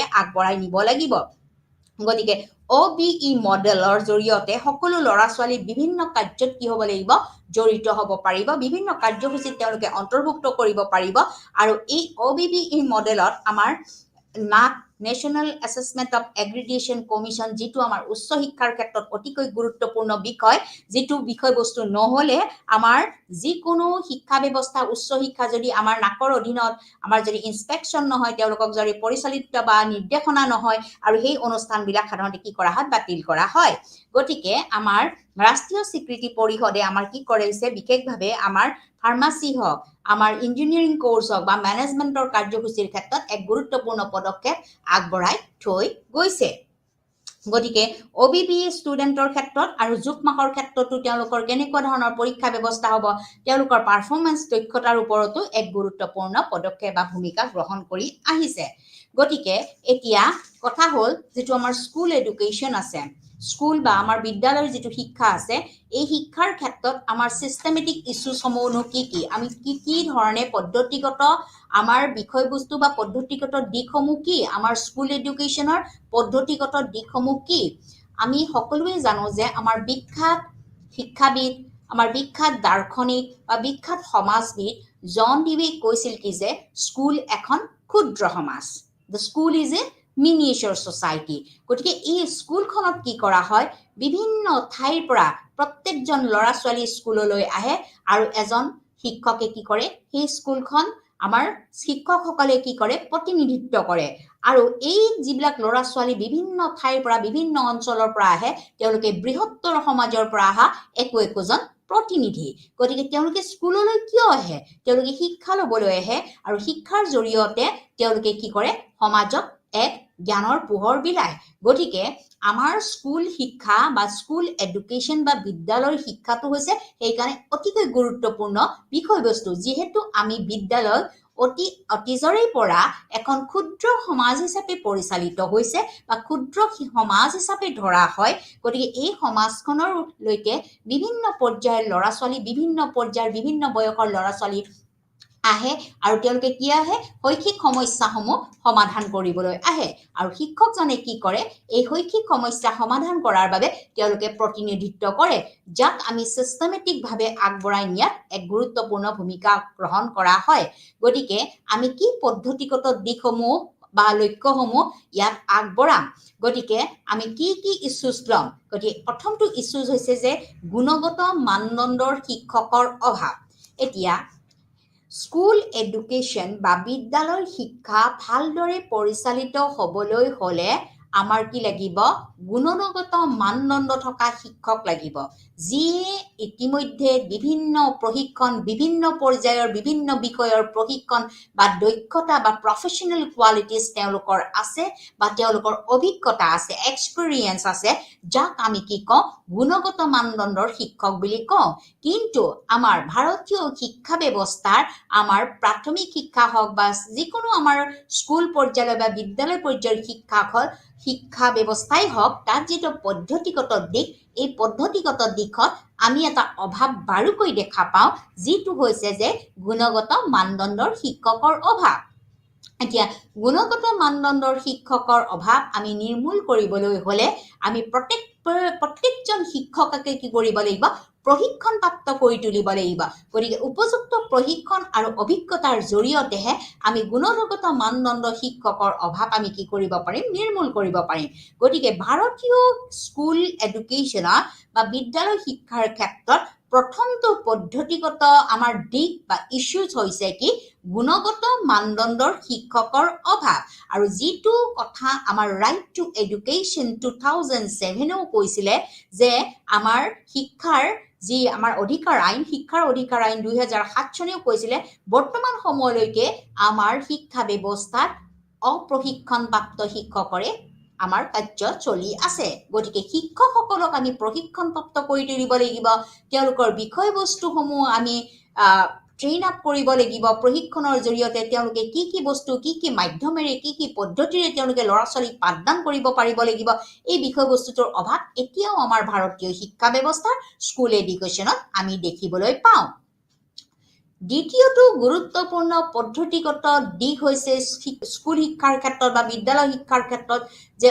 অত্যাধিক ভাৰাক্ৰান্ত শিক্ষক আমাৰ শিক্ষকসকলক বহুতো উপৰি পৰ্যায়ৰ যে অভাৰবাৰ্ডেন বহুতো ভাৰাক্ৰান্ত দিশত আমাক কি কৰা হয় তেওঁলোকক অন্তৰ্ভুক্ত কৰা হয় বিভিন্ন কামত তেওঁলোকক অন্তৰ্ভুক্ত কৰা হয় ইলেকশ্যনৰ সময়ত তেওঁলোকে বিভিন্ন ধৰণৰ কাৰ্যসূচী হাতত ল'ব লগা হয় বিভিন্ন ধৰণৰ সমাজৰ ইটোৰ পিছত সিটো যিমানবিলাক আমাৰ কাৰ্যসূচী আছে এই কাৰ্যসূচীত যেতিয়া তেওঁলোকে অংশগ্ৰহণ কৰি থাকিব আৰু পাঠদানৰ পৰা কেতিয়াবা ফালৰি কাটি আহি পেলাই তেওঁলোকে অংশগ্ৰহণ কৰিব লগা হয় যাৰ ফলত তেওঁলোকৰ অত্যাধিক ভাৰাক্ৰান্ত অভাৰবাৰ্ডেন কি হয় তেওঁলোকে মূৰত ল'বলগীয়া হয় এইটো এটা গুৰুত্বপূৰ্ণ issues systematic issues in school এডুকেশ্যনৰ ক্ষেত্ৰত আমি দেখিবলৈ পাওঁ তাৰ পৰৱৰ্তী পৰ্যায়ত হৈছে যে আন্তঃগাঁথনি দ্য ইনফ্ৰাষ্ট্ৰাকচাৰ যিটো আন্তঃগাঁথনি আমাৰ যিটো স্কুলৰ শিক্ষা ব্যৱস্থা আছে ভাৰতীয় স্কুলৰ শিক্ষা ব্যৱস্থা বৰ্তমান সময়লৈকেও আমাৰ কিন্তু আন্তঃগাঁথনি আমি দুৰ্বলতা দেখাবলৈ পাওঁ দুৰ্বল হৈ আছে তেওঁলোকৰ যিটো আন্তঃগাঁথনি শ্ৰেণীকোঠা হওক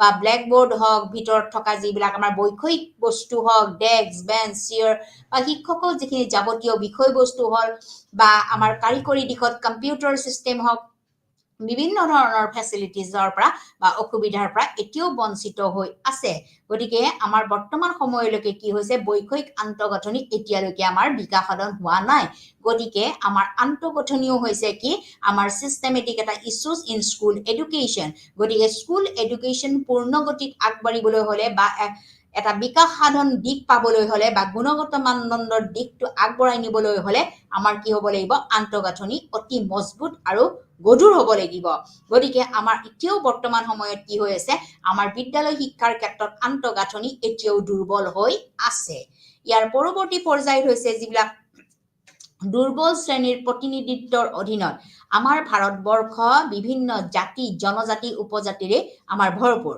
গতিকে আমাৰ ভাৰতবৰ্ষত এতিয়াও যিবিলাক দুৰ্বল শ্ৰেণীৰ ব্যক্তি আছে যিবিলাক আমি ST SC OBC গতিকে আমি MOBC মাইনৰিটি গ্ৰুপছত আমি ধৰো এই সকল মানুহে এতিয়াও কি কৰি হৈ আছে তেওঁলোকৰ দুৰ্বল শ্ৰেণীৰ প্ৰতিনিধিত্ব আমি এতিয়াও দেখিবলৈ পাওঁ তেওঁলোকে যিকোনো ক্ষেত্ৰত অংশগ্ৰহণ কৰাৰ ক্ষেত্ৰত তেওঁলোকৰ প্ৰতিনিধিত্ব অতিকৈ দুৰ্বল তেওঁলোকে স্কুলত পাঠদান কৰাৰ ক্ষেত্ৰত হওক বা সামাজিক বিষয়বস্তুৰ ক্ষেত্ৰত হওক বা অৰ্থনৈতিক দিশতে হওক এই সকল দিশ আমাৰ এই সকল মানে পিছপৰা কিছুমান জাতি জনজাতিৰ ব্যক্তি আছে যাৰ কাৰণে আমাৰ শিক্ষা ব্যৱস্থা এতিয়াও আমাৰ ভাৰতীয় শিক্ষা ব্যৱস্থা কি হোৱা নাই উচিত ৰূপত বা সুমধুৰভাৱে আগবাঢ়ি যাব পৰা নাই বা বিকাশ সাধন হ'ব পৰা নাই ইয়াৰ পৰৱৰ্তী পৰ্যায়ত হৈছে গ্ৰাম্য আৰু নগৰীয় বিভাজন ৰুৰেল এণ্ড আৰবান ডিভিজন এতিয়াও গ্ৰাম্য আৰু নগৰৰ মাজত এটা কি আমি বিবাদ বা আমি বিভেদ দেখিবলৈ পাওঁ ভাগ দেখিবলৈ পাওঁ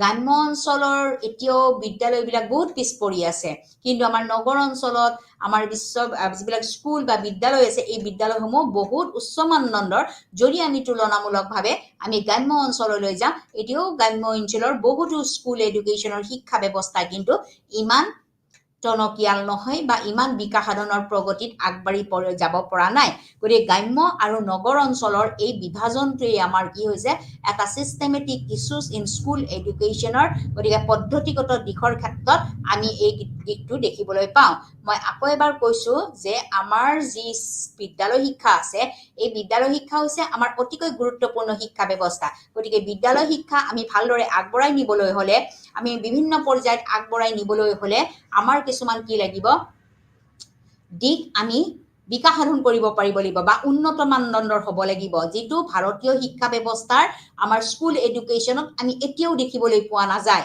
গতিকে আমাৰ যিবিলাক পদ্ধতি আছে এই পদ্ধতিমূলক যিটো দিক এই দিকসমূহ আমি আগবঢ়াই নিব লাগিব গতিকে এই ক্ষেত্ৰত আমাৰ নিম্নলিখিত এই দিকগিটা হৈছে আমাৰ কি আমি স্কুল শিক্ষাৰ ক্ষেত্ৰত বা বিদ্যালয় শিক্ষাৰ ক্ষেত্ৰত আমি এতিয়াও আমি দুৰ্বল বা বিকাশ সাধন হোৱা আমি দেখিবলৈ নাপাওঁ প্ৰথমটো হৈছে যে গুণগত মানদণ্ডৰ শিক্ষকৰ অভাৱ এতিয়াও ভাৰতীয় শিক্ষা ব্যৱস্থাত আমি উচিত আৰু উপযুক্ত বা অভিজ্ঞতা সম্পন্ন আমি এতিয়াও শিক্ষক দেখিবলৈ নাপাওঁ বিভিন্ন ধৰণৰ তেওঁলোকৰ প্ৰশিক্ষণৰ পৰা এতিয়াও বঞ্চিত হৈ আছে বা প্ৰশিক্ষণপ্ৰাপ্ত হৈ উঠা নাই গতিকে উচিত প্ৰশিক্ষণপ্ৰাপ্ত যদি তেওঁলোকে হৈ নুঠে উচিতভাৱে যদি প্ৰশিক্ষণপ্ৰাপ্ত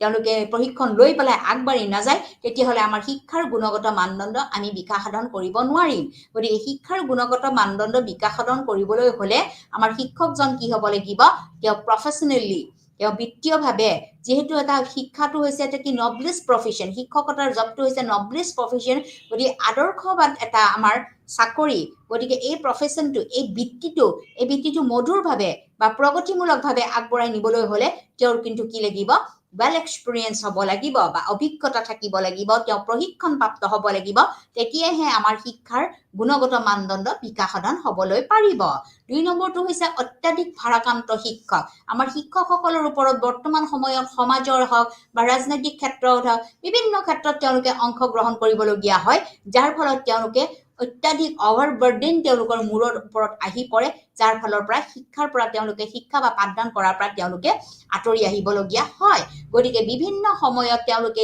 ইলেকশ্যনৰ টাইমতে হওক বা বিভিন্ন কাৰ্যসূচীৰ ক্ষেত্ৰতে হওক আমাৰ যিসমূহ 15 আগষ্টই হওক বা 26 জানুৱাৰী হওক বা বিভিন্ন আমাৰ কামত সমাজৰ কামবিলাকত তেওঁলোকে অন্তৰ্ভুক্ত হ'ব লগা হয় যাৰ ফলত তেওঁলোকৰ অত্যাধিক বাৰ্ডেন তেওঁলোকৰ মূৰৰ ওপৰত পৰে আৰু তাৰ ফলৰ পৰা শ্ৰেণী পাঠদানৰ পৰা তেওঁলোকে বিৰত থাকিবলগীয়া হয় তাৰ পৰৱৰ্তী পৰ্যায়ত হৈছে আন্তঃগাঁথনি ইনফ্ৰাষ্ট্ৰাকচাৰেল গতিকে আমাৰ আন্তঃগাঁথনি এতিয়াও ভাৰতীয় শিক্ষা ব্যৱস্থাত মজবুত নহয় শ্ৰেণীকোঠাৰ পৰা আৰম্ভ কৰি যিবিলাক বৈষয়িক আমাৰ দিশ আছে ডেস্ক হওক বেঞ্চ হওক ব্লেকবোৰ্ড হওক বিভিন্ন ধৰণৰ আমাৰ যেটা সামগ্ৰী হওক বা আমাৰ লেবৰেটৰিজ হওক বা লেট্ৰিন বাথৰুমৰ পৰা আদি কৰি পেলাই টিফিন ৰুম হওক কেণ্টিন হওক এইবিলাক ব্যৱস্থা এতিয়াও আমাৰ কি হোৱা নাই ভালদৰে বিকাশ সাধন হোৱা নাই বা সুপৰিচালিতভাৱে আগবাঢ়ি লৈ যাব পৰা নাই গতিকে এই আন্তঃগাঁথনি ব্যৱস্থা যদি মধুৰ নহয় তেতিয়াহ'লে আমাৰ প্ৰাথমিক বা বিদ্যালয় শিক্ষা ব্যৱস্থা কেতিয়াও আমি পদ্ধতিগতভাৱে আগবঢ়াই নিব নোৱাৰিম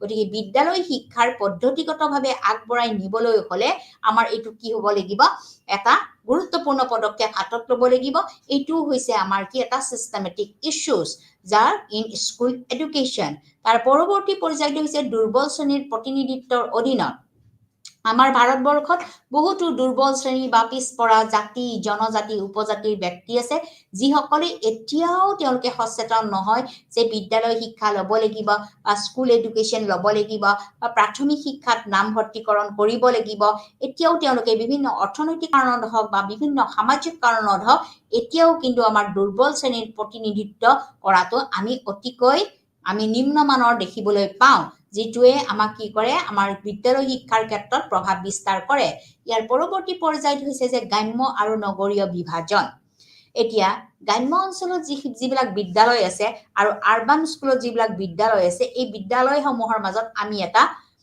বহুতো পাৰ্থক্য আমি দেখিবলৈ পাওঁ এতিয়া নগৰ অঞ্চলত আমাৰ কি হয় বিদ্যালয়বিলাকৰ যিটো আমাৰ পৰিচালনাই হওক বা তেওঁলোকৰ আন্তঃগাঁথনিয়ে হওক বা পৰিষ্কাৰ পৰিচ্ছন্নতাৰ দিশেই হওক সম্পূৰ্ণৰূপে গ্ৰাম্য অঞ্চলৰ লগত সম্পূৰ্ণৰূপে তুলনামূলকভাৱে বেলেগ বেলেগ কিন্তু গ্ৰাম্য অঞ্চলৰ এখন বিদ্যালয় তেওঁলোকৰ আন্তঃগাঁথনিয়ে হওক বা বিভিন্ন চাফচিকুণতাৰ ক্ষেত্ৰতে হওক বা বিভিন্ন সামাজিক বা অৰ্থনৈতিক বা বিভিন্ন দিশৰ স্কুলৰ চাৰিসীমাৰ ভিতৰত থকা দিশসমূহ ইমান আমি ফলপ্ৰসূ দেখিবলৈ নাপাওঁ যাৰ ফলত আমাৰ গ্ৰাম্য আৰু চহৰৰ আমাৰ বিদ্যালয়সমূহৰ মাজত এটা বিভাজনৰ আমি দিশ আমাৰ মাজত আহি পৰে তুলনামূলকভাৱে আহি পৰে আৰু যিটোৱে আমাৰ বিদ্যালয় শিক্ষাৰ ক্ষেত্ৰত এক প্ৰভাৱ বিস্তাৰ কৰে গতিকে এইকেইটা হৈছে আমাৰ গুৰুত্বপূৰ্ণ দিশ যিটো বিদ্যালয় শিক্ষাৰ ক্ষেত্ৰত প্ৰভাৱ বিস্তাৰ কৰিব পাৰে গতিকে বিদ্যালয় শিক্ষাৰ ক্ষেত্ৰত প্ৰভাৱ বিস্তাৰ কৰিবলৈ হলে বা ভালদৰে আমি আগবঢ়াই নিবলৈ হলে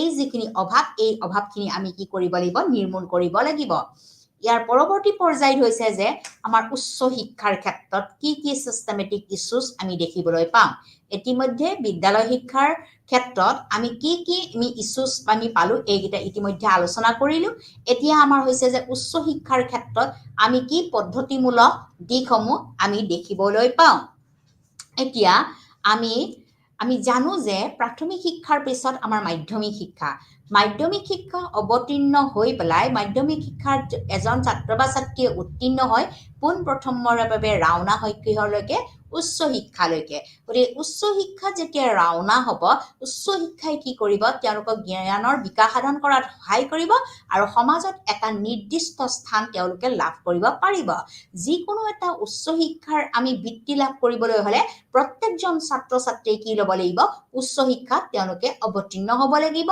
আৰু উচ্চ শিক্ষাৰ পৰা তেওঁলোকে উত্তীৰ্ণ হৈ পেলাই সমাজত এটা বিশেষ স্থান লাভ কৰিব পাৰিব গতিকে এই ক্ষেত্ৰত আমাৰ কি ইস্যুজ আমি দেখিবলৈ পাওঁ আমাৰ কি আমি দিশ আমি দেখিবলৈ পাওঁ প্ৰথমটো হৈছে যে প্ৰৱেশাধিকাৰ আৰু ইকুইটি আমি জানো যে এছেছমেন্ট প্ৰৱেশাধিকাৰ আৰু ইকুৱেলিটি গতিকে এই দুটা বস্তু আমাৰ ভাৰতীয় শিক্ষা ব্যৱস্থাত উচ্চ শিক্ষাৰ ব্যৱস্থাৰ ক্ষেত্ৰত আমি এটা ইস্যুজ দেখিবলৈ পাওঁ বৰ্তমান সময়ত এতিয়াও ভাৰতবৰ্ষৰ উচ্চ শিক্ষা 30% আমাৰ ল'ৰা ছোৱালীয়ে উত্তীৰ্ণ হয় বা 30% ল'ৰা ছোৱালীহে উচ্চ শিক্ষা ল'বলৈ পাৰে যদি আমি তুলনামূলকভাৱে আমি অন্যান্য দেশসমূহৰ লগত যদি আমি তুলনা কৰোঁ USA আমেৰিকা যুক্তৰাষ্ট্ৰৰ পৰা আৰম্ভ কৰি চীন জাপান এইসকল দেশৰ লগত যদি আমি তুলনামূলকভাৱে চাওঁ আমাৰ এতিয়াও উচ্চ শিক্ষাৰ কিন্তু মানদণ্ড 30%হে হৈ আছে ইতিমধ্যে 70% ব্যক্তি এতিয়াও উচ্চ শিক্ষাৰ পৰা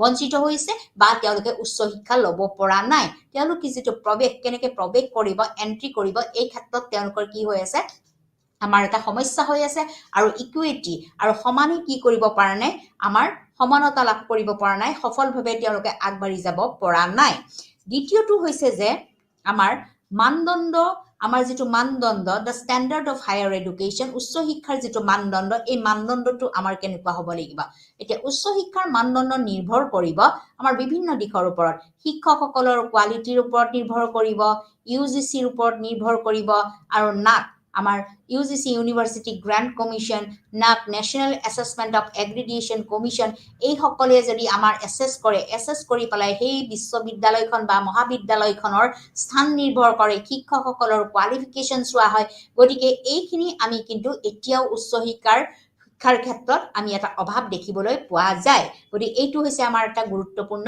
বিষয়বস্তু ইয়াৰ পৰৱৰ্তী পৰ্যায়ত হৈছে ICT আৰু শিক্ষা ব্যৱস্থা গতিকে ICT হৈছে আমাৰ শিক্ষা ব্যৱস্থাৰ এটা নতুন পদক্ষেপ যেটো আমাৰ ইনফৰমেশন টেকনলজি আমি যিকোনো এটা ইনফৰমেশন বা তথ্য আৰু প্ৰযুক্তিবিদ্যাই আমাৰ এতিয়া ভাৰতীয় শিক্ষা ব্যৱস্থাত উচ্চ শিক্ষাত এক গুৰুত্বপূৰ্ণ স্থান লাভ কৰিছে গতিকে যেটো আমাৰ ICT আৰু শিক্ষা আমি কেনে ধৰণে দিম ICT শিক্ষা ব্যৱস্থাৰ বাবে আমাৰ কি ব্যৱস্থা লাগিব আমাৰ উচ্চ শিক্ষাৰ ক্ষেত্ৰত কি ব্যৱস্থা লাগিব কেনেকুৱা ধৰণৰ শ্ৰেণীকোঠাৰ প্ৰয়োজন হ'ব এইটো এটা উল্লেখনীয় দিশ গতিকে ইনফৰমেশন টেকনলজিয়ে যেহেতু আমাৰ শিক্ষাত এটা গুৰুত্বপূৰ্ণ স্থান লাভ কৰিছে আমি যিকোনো শিক্ষা ব্যৱস্থা বৰ্তমান আমি কাৰিকৰী মাধ্যমৰ জৰিয়তে আমি অৱতীৰ্ণ হওঁ গতিকে ICT আৰু শিক্ষা এই দুটা বস্তু এটা গুৰুত্বপূৰ্ণ আমাৰ পদ্ধতিগত দিশ হিচাপে উচ্চ শিক্ষাত স্থান লাভ কৰিছে ইয়াৰ পৰৱৰ্তী পৰ্যায়ত হৈছে মুক্ত আৰু দূৰত্ব শিক্ষণ যেটো অতিকৈ গুৰুত্বপূৰ্ণ বিষয়বস্তু মুক্ত আৰু দূৰত্ব শিক্ষণ ডিসটেন্স এণ্ড ওপেন লাৰ্নিং আমাৰ ভাৰতবৰ্ষত আমাৰ 1986 চনৰ নতুন শিক্ষানীতিৰ অধীনতেহে ইয়াত স্থান লাভ পাইছিলে গতিকে মুক্ত আৰু দূৰত্ব শিক্ষণ ব্যৱস্থায়ে যেহেতু আমাৰ 1986 নিউ এডুকেশ্যন পলিচিৰ মতেহে আমাৰ ইয়াত এটা স্থান লাভ কৰিছে গতিকে এই ক্ষেত্ৰত আমাৰ শিক্ষা ব্যৱস্থাত এইটো এটা পদ্ধতিগত দিক গতিকে এই পদ্ধতিগত দিকটোৱে আমাৰ যেটো ইনফৰমেশন টেকনলজি হওক বা ডিসটেন্স এডুকেশ্যন হওক ইয়াৰ ক্ষেত্ৰত আমাৰ কি হৈছে যে আমি যিবিলাক কিছুমান পদক্ষেপ আমাৰ এতিয়াহে বৰ্তমান আহি পৰিছে যেনেকুৱা global initiative for academic network তাৰপিছত free and open sources of education national digital literacy এই বিষয়বস্তুবিলাক বৰ্তমান আমাৰ আইসিটি বা ডিসটেন্স এণ্ড মুক্ত আৰু দূৰত্ব শিক্ষণ ব্যৱস্থাৰ ক্ষেত্ৰত আহি পৰিছে গতিকে ফ্ৰী এণ্ড ডিসটেন্স এডুকেশ্যনৰ ক্ষেত্ৰতো এইবিলাক বিষয়বস্তু আমাৰ আহি পৰিছে যাৰ ফলত এইটো এটা পদ্ধতিগত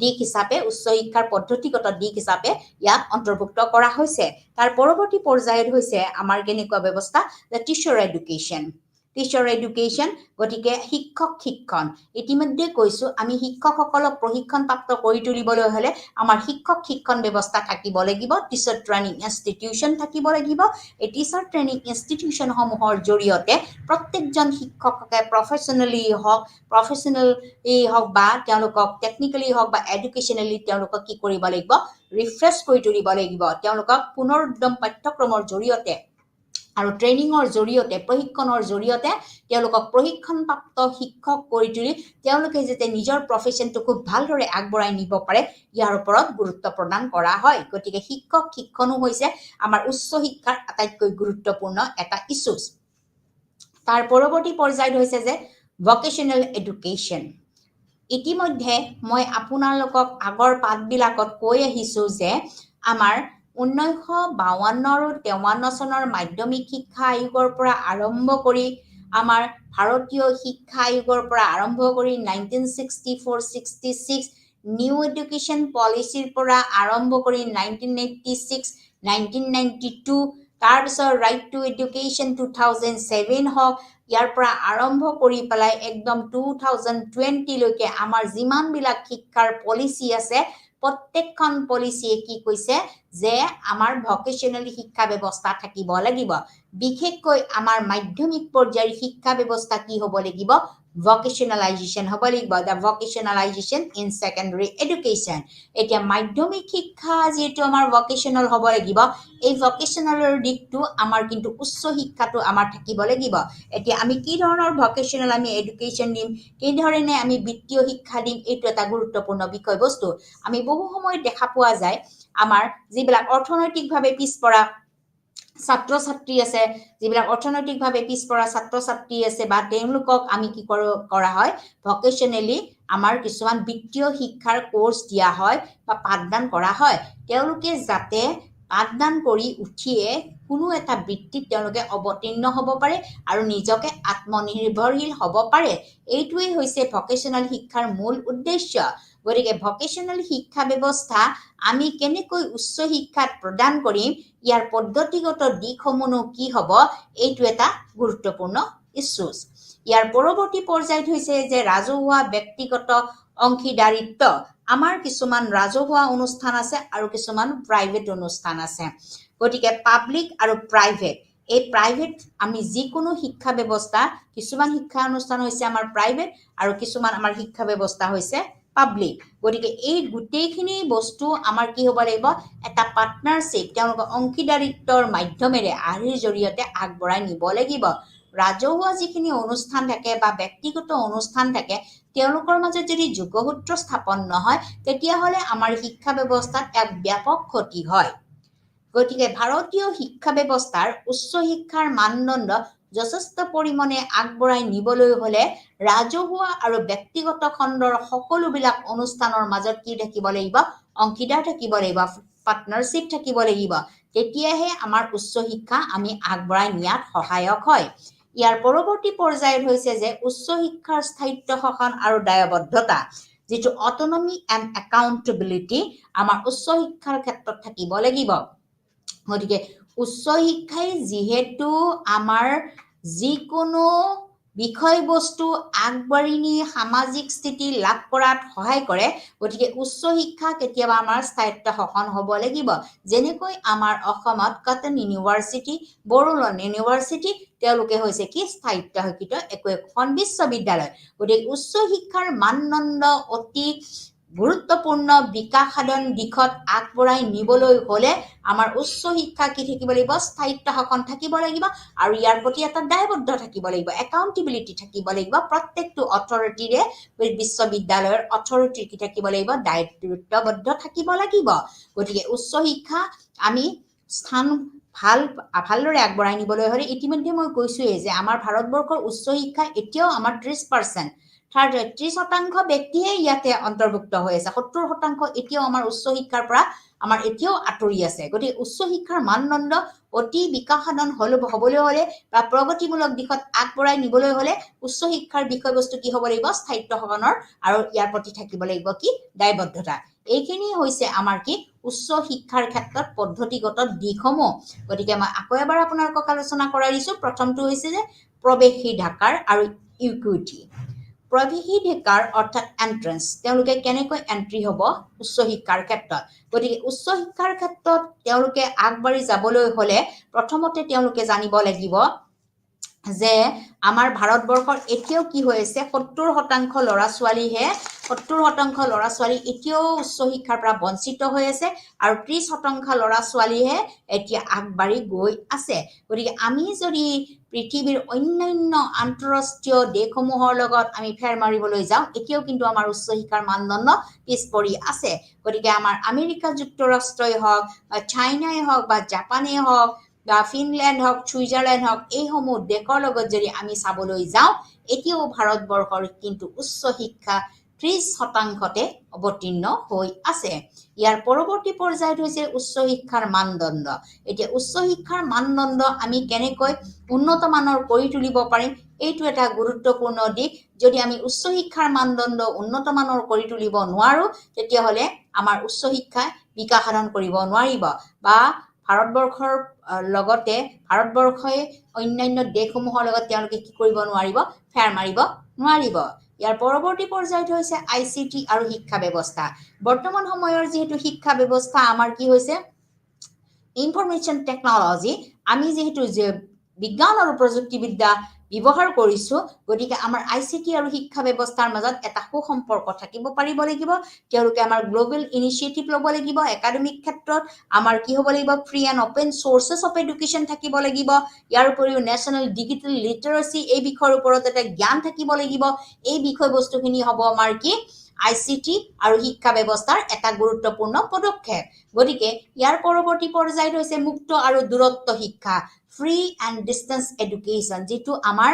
ভাৰতবৰ্ষত 1986 চনৰ নতুন শিক্ষা নীতিয়েহে ইয়াক গুৰুত্বপূৰ্ণ স্থান লাভ কৰিছিলে আৰু সেই সময়তে আমাৰ ইন্দিৰা গান্ধী ৰাষ্ট্ৰীয় বিশ্ববিদ্যালয়খন স্থাপন কৰা হৈছিলে গতিকে মুক্ত আৰু দূৰত্ব শিক্ষণ ব্যৱস্থা আমাৰ বৰ্তমান এতিয়াও উচ্চ শিক্ষাৰ এটা ইস্যুজ হৈ আছে পদ্ধতিগত দিশ হৈ আছে গতিকে মুক্ত আৰু দূৰত্ব শিক্ষণ ব্যৱস্থা যদি আমি প্ৰসাৰ লাভ কৰিব নোৱাৰো যদি বিকাশ সাধন নহয় এতিয়াও কিন্তু আমাৰ উচ্চ শিক্ষা কি হ'ব বিকাশ সাধন হ'ব নোৱাৰিব ইয়াৰ পৰৱৰ্তী পৰ্যায়ত হৈছে শিক্ষক শিক্ষা যাক আমি কওঁ টিচাৰ ট্ৰেইনিং ইনষ্টিটিউচন যাৰ আণ্ডাৰত আমাৰ বিএড কলেজসমূহ আছে বিএড ডিগ্ৰী হওক এমএড ডিগ্ৰী হওক আৰু বিভিন্ন আমাৰ ডায়েটসমূহ আছে district institute of teacher training য'ত আমি টিচাৰ্ছক কি কৰা হয় প্ৰশিক্ষণ দিয়া হয় এই বিষয়বস্তুটো আমাৰ উচ্চ শিক্ষাত স্থান লাভ কৰিছে বা এইটো এটা গুৰুত্বপূৰ্ণ দিশ শিক্ষকসকলক যদি উপযুক্ত মানদণ্ডৰে আমি শিক্ষিত কৰিব নোৱাৰো তেওঁলোকে যদি প্ৰফেচনেল ট্ৰেইনিং আমি দিব নোৱাৰো তেতিয়াহ'লে আমাৰ উচ্চ শিক্ষাৰ মানদণ্ড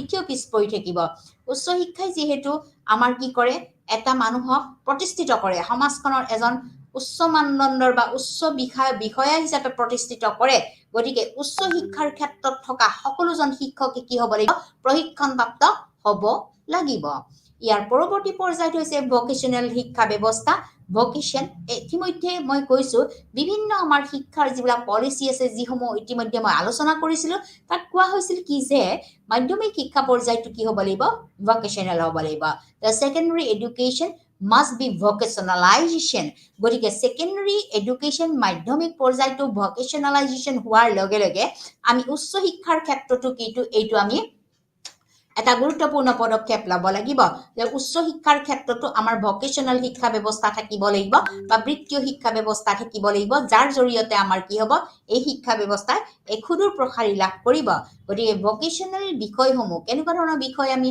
উচ্চ শিক্ষাৰ ক্ষেত্ৰত দিম কোনবিলাক বিষয়ৰ ক্ষেত্ৰত কেনেকুৱা শিক্ষকক আমি প্ৰশিক্ষণপ্ৰাপ্ত কৰি তুলিম বা কেনেকুৱা শিক্ষকক নিযুক্তি দিয়া হ'ব গতিকে এইবিলাক বিষয় আমাৰ আহি পৰিব উচ্চ শিক্ষাৰ ক্ষেত্ৰত যেহেতু ভকেশনাল কোৰ্স এটা কৰাৰ পিছত এজন ছাত্ৰ বা ছাত্ৰীয়ে কোনো এটা বৃত্তি গ্ৰহণ কৰি তেওঁলোকে নিজকে প্ৰতিষ্ঠিত হ'ব পাৰে লগতে তেওঁলোকক ঘৰখনো অৰ্থনৈতিকভাৱে আগবঢ়াই নিব পাৰে সেই কাৰণে বিভিন্ন পলিচি সমূহে কি কৈছিলে যে ভকেশনাল কোৰ্সটো বা বৃত্তীয় শিক্ষা ব্যৱস্থাটো আমাৰ শিক্ষা ব্যৱস্থাত এক গুৰুত্বপূৰ্ণ স্থান লাভ কৰিব লাগিব ইয়াৰ পৰৱৰ্তী পৰ্যায়ত হৈছে যে ৰাজহুৱা আৰু ব্যক্তিগত অংশীদাৰিত্ব আমাৰ যিবিলাক ৰাজহুৱা বিষয়বস্তু আছে বা ব্যক্তিগত যিবিলাক অনুষ্ঠান আছে এই অনুষ্ঠানসমূহ আমাৰ কি হ'ব লাগিব পাৰ্টনাৰশ্বিপ থাকিব লাগিব ৰাজহুৱা আৰু ব্যক্তিগত অনুষ্ঠানৰ মাজত যদি কোনো সুসম্পৰ্ক নাথাকে তেতিয়াহ'লে আমাৰ উচ্চ শিক্ষাই বিশেষ স্থান লাভ কৰিব নোৱাৰিব ইয়াৰ পৰৱৰ্তী পৰ্যায়ত হৈছে যে উচ্চ শিক্ষাৰ স্থায়িত্ব শাসন আৰু দায়বদ্ধতা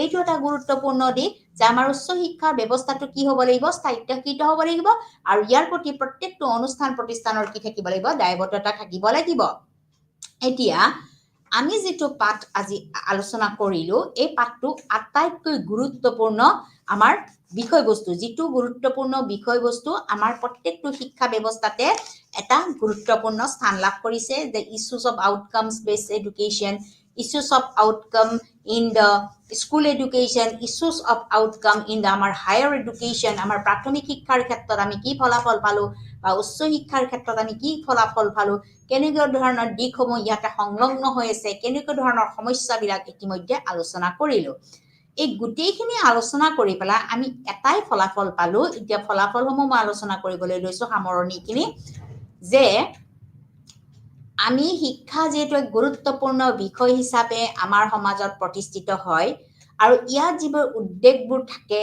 ইয়াত যিবিলাক সমস্যা থাকে এইবিলাক আমি কি কৰিব লাগিব প্ৰণালীবদ্ধভাৱে উপস্থাপন কৰিব লাগিব উপস্থাপন কৰাটো উচিত এতিয়া হৈছে ভাৰতীয় শিক্ষা ব্যৱস্থা হৈছে পৰিৱৰ্তনশীল it is a changeable আমাৰ যেটো ভাৰতীয় শিক্ষা ব্যৱস্থা আছে এডুকেশনাল স্ট্ৰাকচাৰ আছে আমাৰ এটো কি হয় পৰিৱৰ্তন হয় সময়ে সময়ে আমাৰ পলিচি বিলাক কি কৰা হয় মডিফাইড কৰা হয় গতিকে এই পলিচি বিলাক মডিফাইড কৰাৰ লগে লগে আমাৰ নতুন নতুন বিষয়বস্তুসমূহ বা দৃশ্যসমূহ কি হৈ পৰে আমাৰ শিক্ষাৰ বিষয়বস্তুসমূহ গতিশীল হৈ পৰে it is a not static or rigid গতিকে it is a changeable গতিকে আমাৰ ভাৰতীয় শিক্ষা ব্যৱস্থা সদায় কি হৈ আছে পৰিৱৰ্তন হৈ আছে এই পৰিৱৰ্তনৰ দিশসমূহ বিভিন্ন পলিচিয়ে নতুন নতুন বিষয় বা সময়ৰ লগত আমাৰ খাপ খুৱাব পৰাকৈ নতুন নতুন কিছুমান বিষয়বস্তু যেতিয়া অন্তৰ্ভুক্ত কৰা হ'ব আৰু নতুনকৈ এখন আইন সৃষ্টি কৰা হ'ব তেতিয়া আমাৰ শিক্ষা ব্যৱস্থাৰ কি পৰিৱৰ্তন হ'ব উদাহৰণ স্বৰূপে 2020 চনৰ যিখন নতুন শিক্ষা নীতিয়ে বৰ্তমান সময়ত আমাক কি কৰিছে এক প্ৰভাৱ বিস্তাৰ কৰিছে কাৰণ আগৰ যিখন আমাৰ পলিচি আছিল হেইমতে আমাৰ শিক্ষা ব্যৱস্থা আছিল কি 10+2+3 কিন্তু বৰ্তমানৰ শিক্ষা ব্যৱস্থাত এক বিশাল পৰিৱৰ্তন আহি গল এই বিশাল পৰিৱৰ্তনৰ ফলস্বৰূপে আমাৰ ভাৰতীয় যেটো শিক্ষা ব্যৱস্থা এই শিক্ষা ব্যৱস্থাটো আমি পৰিৱৰ্তন হোৱা দেখা পালো গতিকে এই পৰিৱৰ্তন হোৱাৰ লগে লগে ইয়াৰ যিবিলাক দৃশ্য এই দৃশ্যশীল বস্তুবিলাকো আমাৰ কি হ'ব এক গতিশীল মানদণ্ডত আগবাঢ়ি যাব গতিকে ভাৰতীয় শিক্ষা ব্যৱস্থা আমাৰ কি হৈছে পৰিৱৰ্তন হৈছে বা সময়ৰ লগে লগে ইয়াক পৰিৱৰ্তন হয় নেক্সট হৈছে যে ভাৰতীয় শিক্ষা ব্যৱস্থাই নিম্ন স্তৰৰ শিক্ষাৰণৰ গুণগত মানদণ্ডৰ আমাৰ যিবিলাক মানদণ্ডৰ এই মানদণ্ডৰ লগত কিছুমান সমস্যাৰ সন্মুখীন হৈছে এতিয়া ভাৰতীয় শিক্ষা ব্যৱস্থাই নিম্ন স্তৰৰ শিক্ষাৰণৰ গুণগত মানদণ্ড যেটো আমাৰ নিম্ন স্তৰ বুলি কৰে আমাৰ প্ৰাথমিক বিদ্যালয় গতিকে প্ৰাথমিক শিক্ষা ব্যৱস্থাৰ যেটো গুণগত মানদণ্ড ইতিমধ্যে মই আলোচনা কৰিছো গতিকে এই গুণগত মানদণ্ডৰ ক্ষেত্ৰত বহুতো সমস্যা তেওঁলোকে সন্মুখীন হোৱা যেন দেখা পোৱা যায় ইনফ্ৰাষ্ট্ৰাকচাৰেই হওক আন্তঃগাঁথনিয়ে হওক প্ৰশিক্ষণপ্ৰাপ্ত শিক্ষকেই হওক বা ছাত্ৰ-ছাত্ৰীৰ ৰেচিঅ'ই হওক বা তেওঁলোকৰ ফলাফলৰ ক্ষেত্ৰতেই হওক ভাৰতীয় শিক্ষা ব্যৱস্থা সদায় আমাৰ গুণগত মানদণ্ডৰ ক্ষেত্ৰত যথেষ্ট সমস্যাৰ সন্মুখীন হোৱা যেন আমি অনুভৱ কৰো তাৰ পৰৱৰ্তী পৰ্যায়ত হৈছে যে শিকোৱাৰ পৰম্পৰাগত পদ্ধতি বৰ্তমান সময়লৈকে আমাৰ ভাৰতীয় শিক্ষা ব্যৱস্থাত প্ৰাথমিক শিক্ষা ব্যৱস্থাই হওক বা মাধ্যমিক শিক্ষা ব্যৱস্থাই হওক বা উচ্চ শিক্ষা ব্যৱস্থাই হওক যিটো শিকোৱাৰ ষ্টাইল ল'ৰা ছোৱালীক পাঠদান কৰাৰ যিটো ষ্টাইল এই ষ্টাইলটো আমাৰ কেনেকুৱা পৰম্পৰাগত আগৰ নিচিনাকৈ চলি আছে অতীতত যিটো চলিছিল বৰ্তমানতো হৈছে আৰু ভৱিষ্যতেও চাগে এনেকুৱা ধৰণৰ পৰম্পৰাগত হৈ থাকিব এই পৰম্পৰাগত পদ্ধতিটো আমি কি কৰিব লাগিব নিৰ্মূল কৰিব লাগিব এই পৰম্পৰাগত পদ্ধতিৰ জৰিয়তে যদি আমি শিক্ষা ব্যৱস্থা আমাৰ চলিয়ে থাকে তেতিয়াহ'লে প্ৰাথমিক পৰ্যায় হওক বা মাধ্যমিক পৰ্যায় হওক বা উচ্চ শিক্ষা পৰ্যায় হওক এই বিষয়বস্তুটো আমাৰ আগবাঢ়ি যাব নোৱাৰিব তাৰ পৰৱৰ্তী পৰ্যায়ত হৈছে যে প্ৰাইভেটাইজেশ্যন গতিকে আমাৰ বৰ্তমান সময়ত বহুতো বিদ্যালয় হওক মহাবিদ্যালয় হওক বা বিশ্ববিদ্যালয় হওক প্ৰাইভেটাইজেশ্যন হৈছে বা ব্যক্তিগতকৰণ হৈছে গতিকে এই প্ৰাইভেটাইজেশ্যন ব্যৱস্থায়ো যদিও আমাৰ ফল বা এটা ভাল ফলাফল দেখুৱাইছে বা ল'ৰা ছোৱালীসকলক এটা উচ্চ পৰ্যায়ৰ শিক্ষা দিবলৈ উচ্চ মানদণ্ডৰ শিক্ষা দিবলৈ প্ৰস্তুত হৈছে তথাপিও তেওঁলোকৰ যিটো ষ্ট্ৰাকচাৰ বা তেওঁলোকৰ যিটো ফিজ ষ্ট্ৰাকচাৰ এই ক্ষেত্ৰত আমাৰ ল'ৰা ছোৱালীসমূহে বহুতো সমস্যাৰ সন্মুখীন হোৱা দেখা যায় ইয়াৰ পৰৱৰ্তী পৰ্যায়ত হৈছে অপৰ্যাপ্ত সুবিধাই আমাৰ কি কৈছে নষ্টচাৰ কৰিছে আমাৰ অপৰ্যাপ্ত সুবিধা গতিকে আমাৰ এতিয়াও বৰ্তমান সময়ত বহুতো শিক্ষা অনুষ্ঠান বা প্ৰতিষ্ঠান বা মহাবিদ্যালয় বা বিশ্ববিদ্যালয় বা স্কুল পৰ্যায়ত এতিয়াও অপৰ্যাপ্ত সুবিধা এতিয়াও পোৱা নাই গতিকে পৰ্যাপ্ত পৰিমাণৰ যেতিয়ালৈকে সুবিধা নাপাব বা অৰ্থনৈতিকভাৱে চৰকাৰে হওক কেন্দ্ৰ চৰকাৰে হওক বা ৰাজ্যিক চৰকাৰে হওক এতিয়ালৈকে যদি তেওঁলোকক সহায় নকৰিব তেতিয়াহ'লে আমাৰ শিক্ষা ব্যৱস্থা সুদূৰ প্ৰসাৰী লাভ কৰিব নোৱাৰিব প্ৰাথমিক ক্ষেত্ৰতে হওক বা মাধ্যমিক ক্ষেত্ৰতে হওক বা বিত্তীয় ক্ষেত্ৰতে হওক বা উচ্চ শিক্ষাৰ ক্ষেত্ৰতে হওক আমাৰ অপৰ্যাপ্ত পৰিমাণৰ সুবিধা থাকিব পৰ্যাপ্ত পৰিমাণৰ সুবিধা লাভ কৰিব লাগিব অপৰ্যাপ্ত পৰিমাণৰ সুবিধাই আমাক কি কৰিব নোৱাৰিব বিদ্যালয় বা বিশ্ববিদ্যালয় বা মহাবিদ্যালয়খন আগবঢ়াই যোৱাত সহায় নকৰিব ইয়াৰ পৰৱৰ্তী পৰ্যায়ত হৈছে শিক্ষাৰ বৈষম্য এতিয়াও আমাৰ ভাৰতীয় শিক্ষা ব্যৱস্থা কি হৈছে এতিয়াও বৈষম্য আহি আছে যদিও ভাৰতীয় সংবিধানে আমাৰ জাতি ধৰ্ম ভাষা নিৰ্বিশেষে ৪৫ নং অনুচ্ছেদত কোৱা হৈছে যে ভাৰতীয় শিক্ষা ব্যৱস্থা বিশেষকৈ প্ৰাথমিক শিক্ষা ব্যৱস্থা মুক্ত হ'ব লাগিব আৰু বাধ্যতামূলক হ'ব লাগিব সাৰ্বজনীন হ'ব লাগিব যিটো পৰৱৰ্তী পৰ্যায়লৈকে সৰ্বশিক্ষা অভিযানৰ পৰা একদম ৰাইট টু এডুকেশ্যন 2009 শিক্ষাৰ অধিকাৰলৈকে উল্লেখ কৰিলে এতিয়াও কিন্তু আমাৰ শিক্ষা ব্যৱস্থা এতিয়াও বৈষম্য আছে আমাৰ বৈষম্য আমাৰ এতিয়াও আছে এতিয়াও বহুত মানুহ ইয়াৰ আমাৰ শিক্ষা ব্যৱস্থাৰ প্ৰতি অৱগত হোৱা নাই বা বিভিন্ন শিক্ষা ব্যৱস্থাৰ পৰা তেওঁলোকে বঞ্চিত হৈ আছে আমাৰ শিক্ষাৰ বৈষম্য এতিয়াও ভাৰতীয় যদিও আমাৰ শিক্ষা ব্যৱস্থা গণতান্ত্ৰিক আমি গণতান্ত্ৰিক দেশত বাস কৰিছো এতিয়াও কিন্তু আমাৰ শিক্ষাৰ বৈষম্য আমি দেখিবলৈ পাওঁ ইয়াৰ পৰৱৰ্তী পৰ্যায়ত হৈছে শিক্ষাৰ বাবে বিত্তৰ সমস্যা অৰ্থাৎ টকা পইচাৰ সমস্যা এটা যিটো বিত্তীয় সমস্যা এই বিত্তীয় সমস্যাটো আমাৰ ভাৰতীয় শিক্ষা ব্যৱস্থাত এটা উল্লেখযোগ্য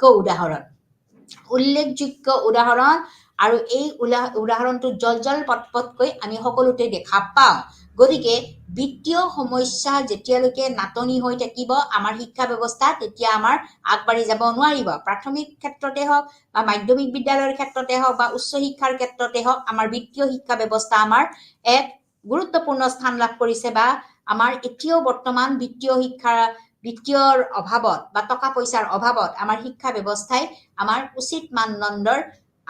উচিত মানদণ্ডৰে আগবাঢ়ি যাব পৰা নাই বা গুণগত মানদণ্ড এতিয়াও পিছ পৰি আছে গতিকে আমাৰ বিত্তীয় সমস্যাটো হৈছে এটা প্ৰধান সমস্যা জ্বলন্ত সমস্যা গতিকে এই জ্বলন্ত সমস্যাটো প্ৰাথমিক ক্ষেত্ৰতে হওক বা মাধ্যমিক ক্ষেত্ৰতে হওক বা উচ্চ শিক্ষাৰ ক্ষেত্ৰতে হওক আমি দেখিবলৈ পাওঁ ইয়াৰ পৰৱৰ্তী পৰ্যায়ত হৈছে তত্ত্ব আৰু ব্যৱহাৰিক জ্ঞানৰ ওপৰত অধিক মনোনিৱেশ কৰা গতিকে তত্ত্ব যেটো থিওৰিটিকেল আৰু প্ৰেক্টিকেল ইয়াৰ ওপৰত আমাৰ অধিক মনোনিৱেশ কৰা হয় যাৰ ফলস্বৰূপে গুৰুত্বপূৰ্ণ বিষয়সমূহ এতিয়াও পিছ পৰি যায় গতিকে এইসমূহ আমি কি কৰিব লাগিব নিৰ্মূল কৰিব লাগিব ইয়াৰ পৰৱৰ্তী পৰ্যায়ত হৈছে যে শিক্ষাৰ্থীসকলৰ বাবে সমস্যা আৰু বৃত্তিৰ আঁচনি আমাৰ শিক্ষাৰ্থীসকলক সময়ে সময়ে ভাৰত চৰকাৰৰ পৰা হওক বা ৰাজ্যিক চৰকাৰৰ পৰা বহুতো বৃত্তি প্ৰদান কৰা হয় স্কলাৰশ্বিপ দিয়া হয় ঈশানোদয় হওক বা ওৱান গাৰ্লছ চাইল্ডে হওক বা এজনী যদি তেওঁলোকৰ ছোৱালী থাকে গতিকে এনেকুৱা ধৰণৰ আমাৰ কিছুমান আঁচনি আছে যিসমূহ আঁচনিৰ জৰিয়তে আমাৰ ল'ৰা ছোৱালীসকলে বা শাৰীৰিক বা বাধাগ্ৰস্ত শিশুসকলৰ বাবেও কিছুমান আঁচনি আছে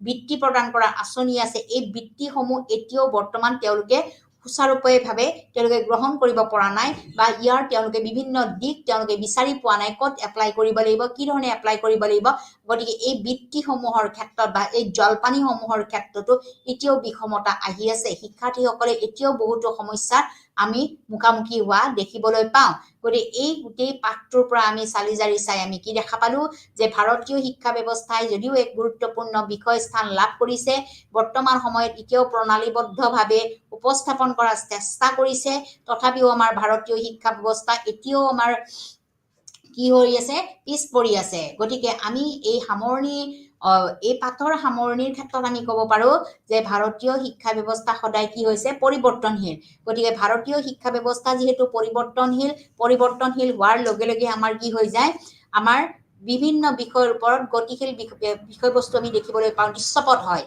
গতিকে এই পৰিৱৰ্তনটো কিয় হয় সময়ে সময়ে সমাজ ব্যৱস্থাৰ লগত মিলিবলৈ হলে বা নিজ সমাজ বা পৰিৱৰ্তনশীল সমাজখনৰ লগত মিলিবলৈ হলে আমাৰ পৰিৱৰ্তনীয় দিশসমূহ আমি কি কৰিব লাগিব শিক্ষাত অন্তৰ্ভুক্ত কৰিব লাগিব গতিকে আমাৰ যিবিলাক নতুন পলিচি আহি থাকে নতুন বিষয়বস্তুৰ ওপৰত পদক্ষেপ গ্ৰহণ কৰে উদাহৰণস্বৰূপে 2020 চনৰ যিখন জাতীয় শিক্ষানীতি আহিল ৰাষ্ট্ৰীয় শিক্ষানীতি আহিল এই শিক্ষানীতিসমূহে আমাৰ শিক্ষাৰ ক্ষেত্ৰত যথেষ্ট পৰিৱৰ্তন আমি আমূল পৰিৱৰ্তন আমি দেখা পাইছো এই পৰিৱৰ্তনৰ ফলস্বৰূপে তাত থকা যিবিলাক দৃশ্য আমাৰ যিবিলাক অন্যান্য পলিচিৰ লগত আমি যেনেকৈ গতানুগতিকভাৱে শিক্ষা ব্যৱস্থা আগবঢ়াই নিছিলো তাৰ দৃশ্য অতিকৈ গতিশীল হৈ গৈ আছে ইয়াৰ উপৰিও ভাৰতীয় শিক্ষা ব্যৱস্থাই এতিয়াও নিম্ন স্তৰৰ শিক্ষাদানৰ গুণগত মানদণ্ডৰ ওপৰত সমস্যাৰ সন্মুখীন হোৱা দেখা পোৱা যায় যেহেতু ভাৰতীয় শিক্ষা ব্যৱস্থা এতিয়াও নিম্ন স্তৰৰ হৈ আছে শিক্ষা ব্যৱস্থাৰ গুণগত মানদণ্ড নিম্ন স্তৰৰ হৈ আছে এই ক্ষেত্ৰত আমাৰ কি হৈছে আমি বিভিন্ন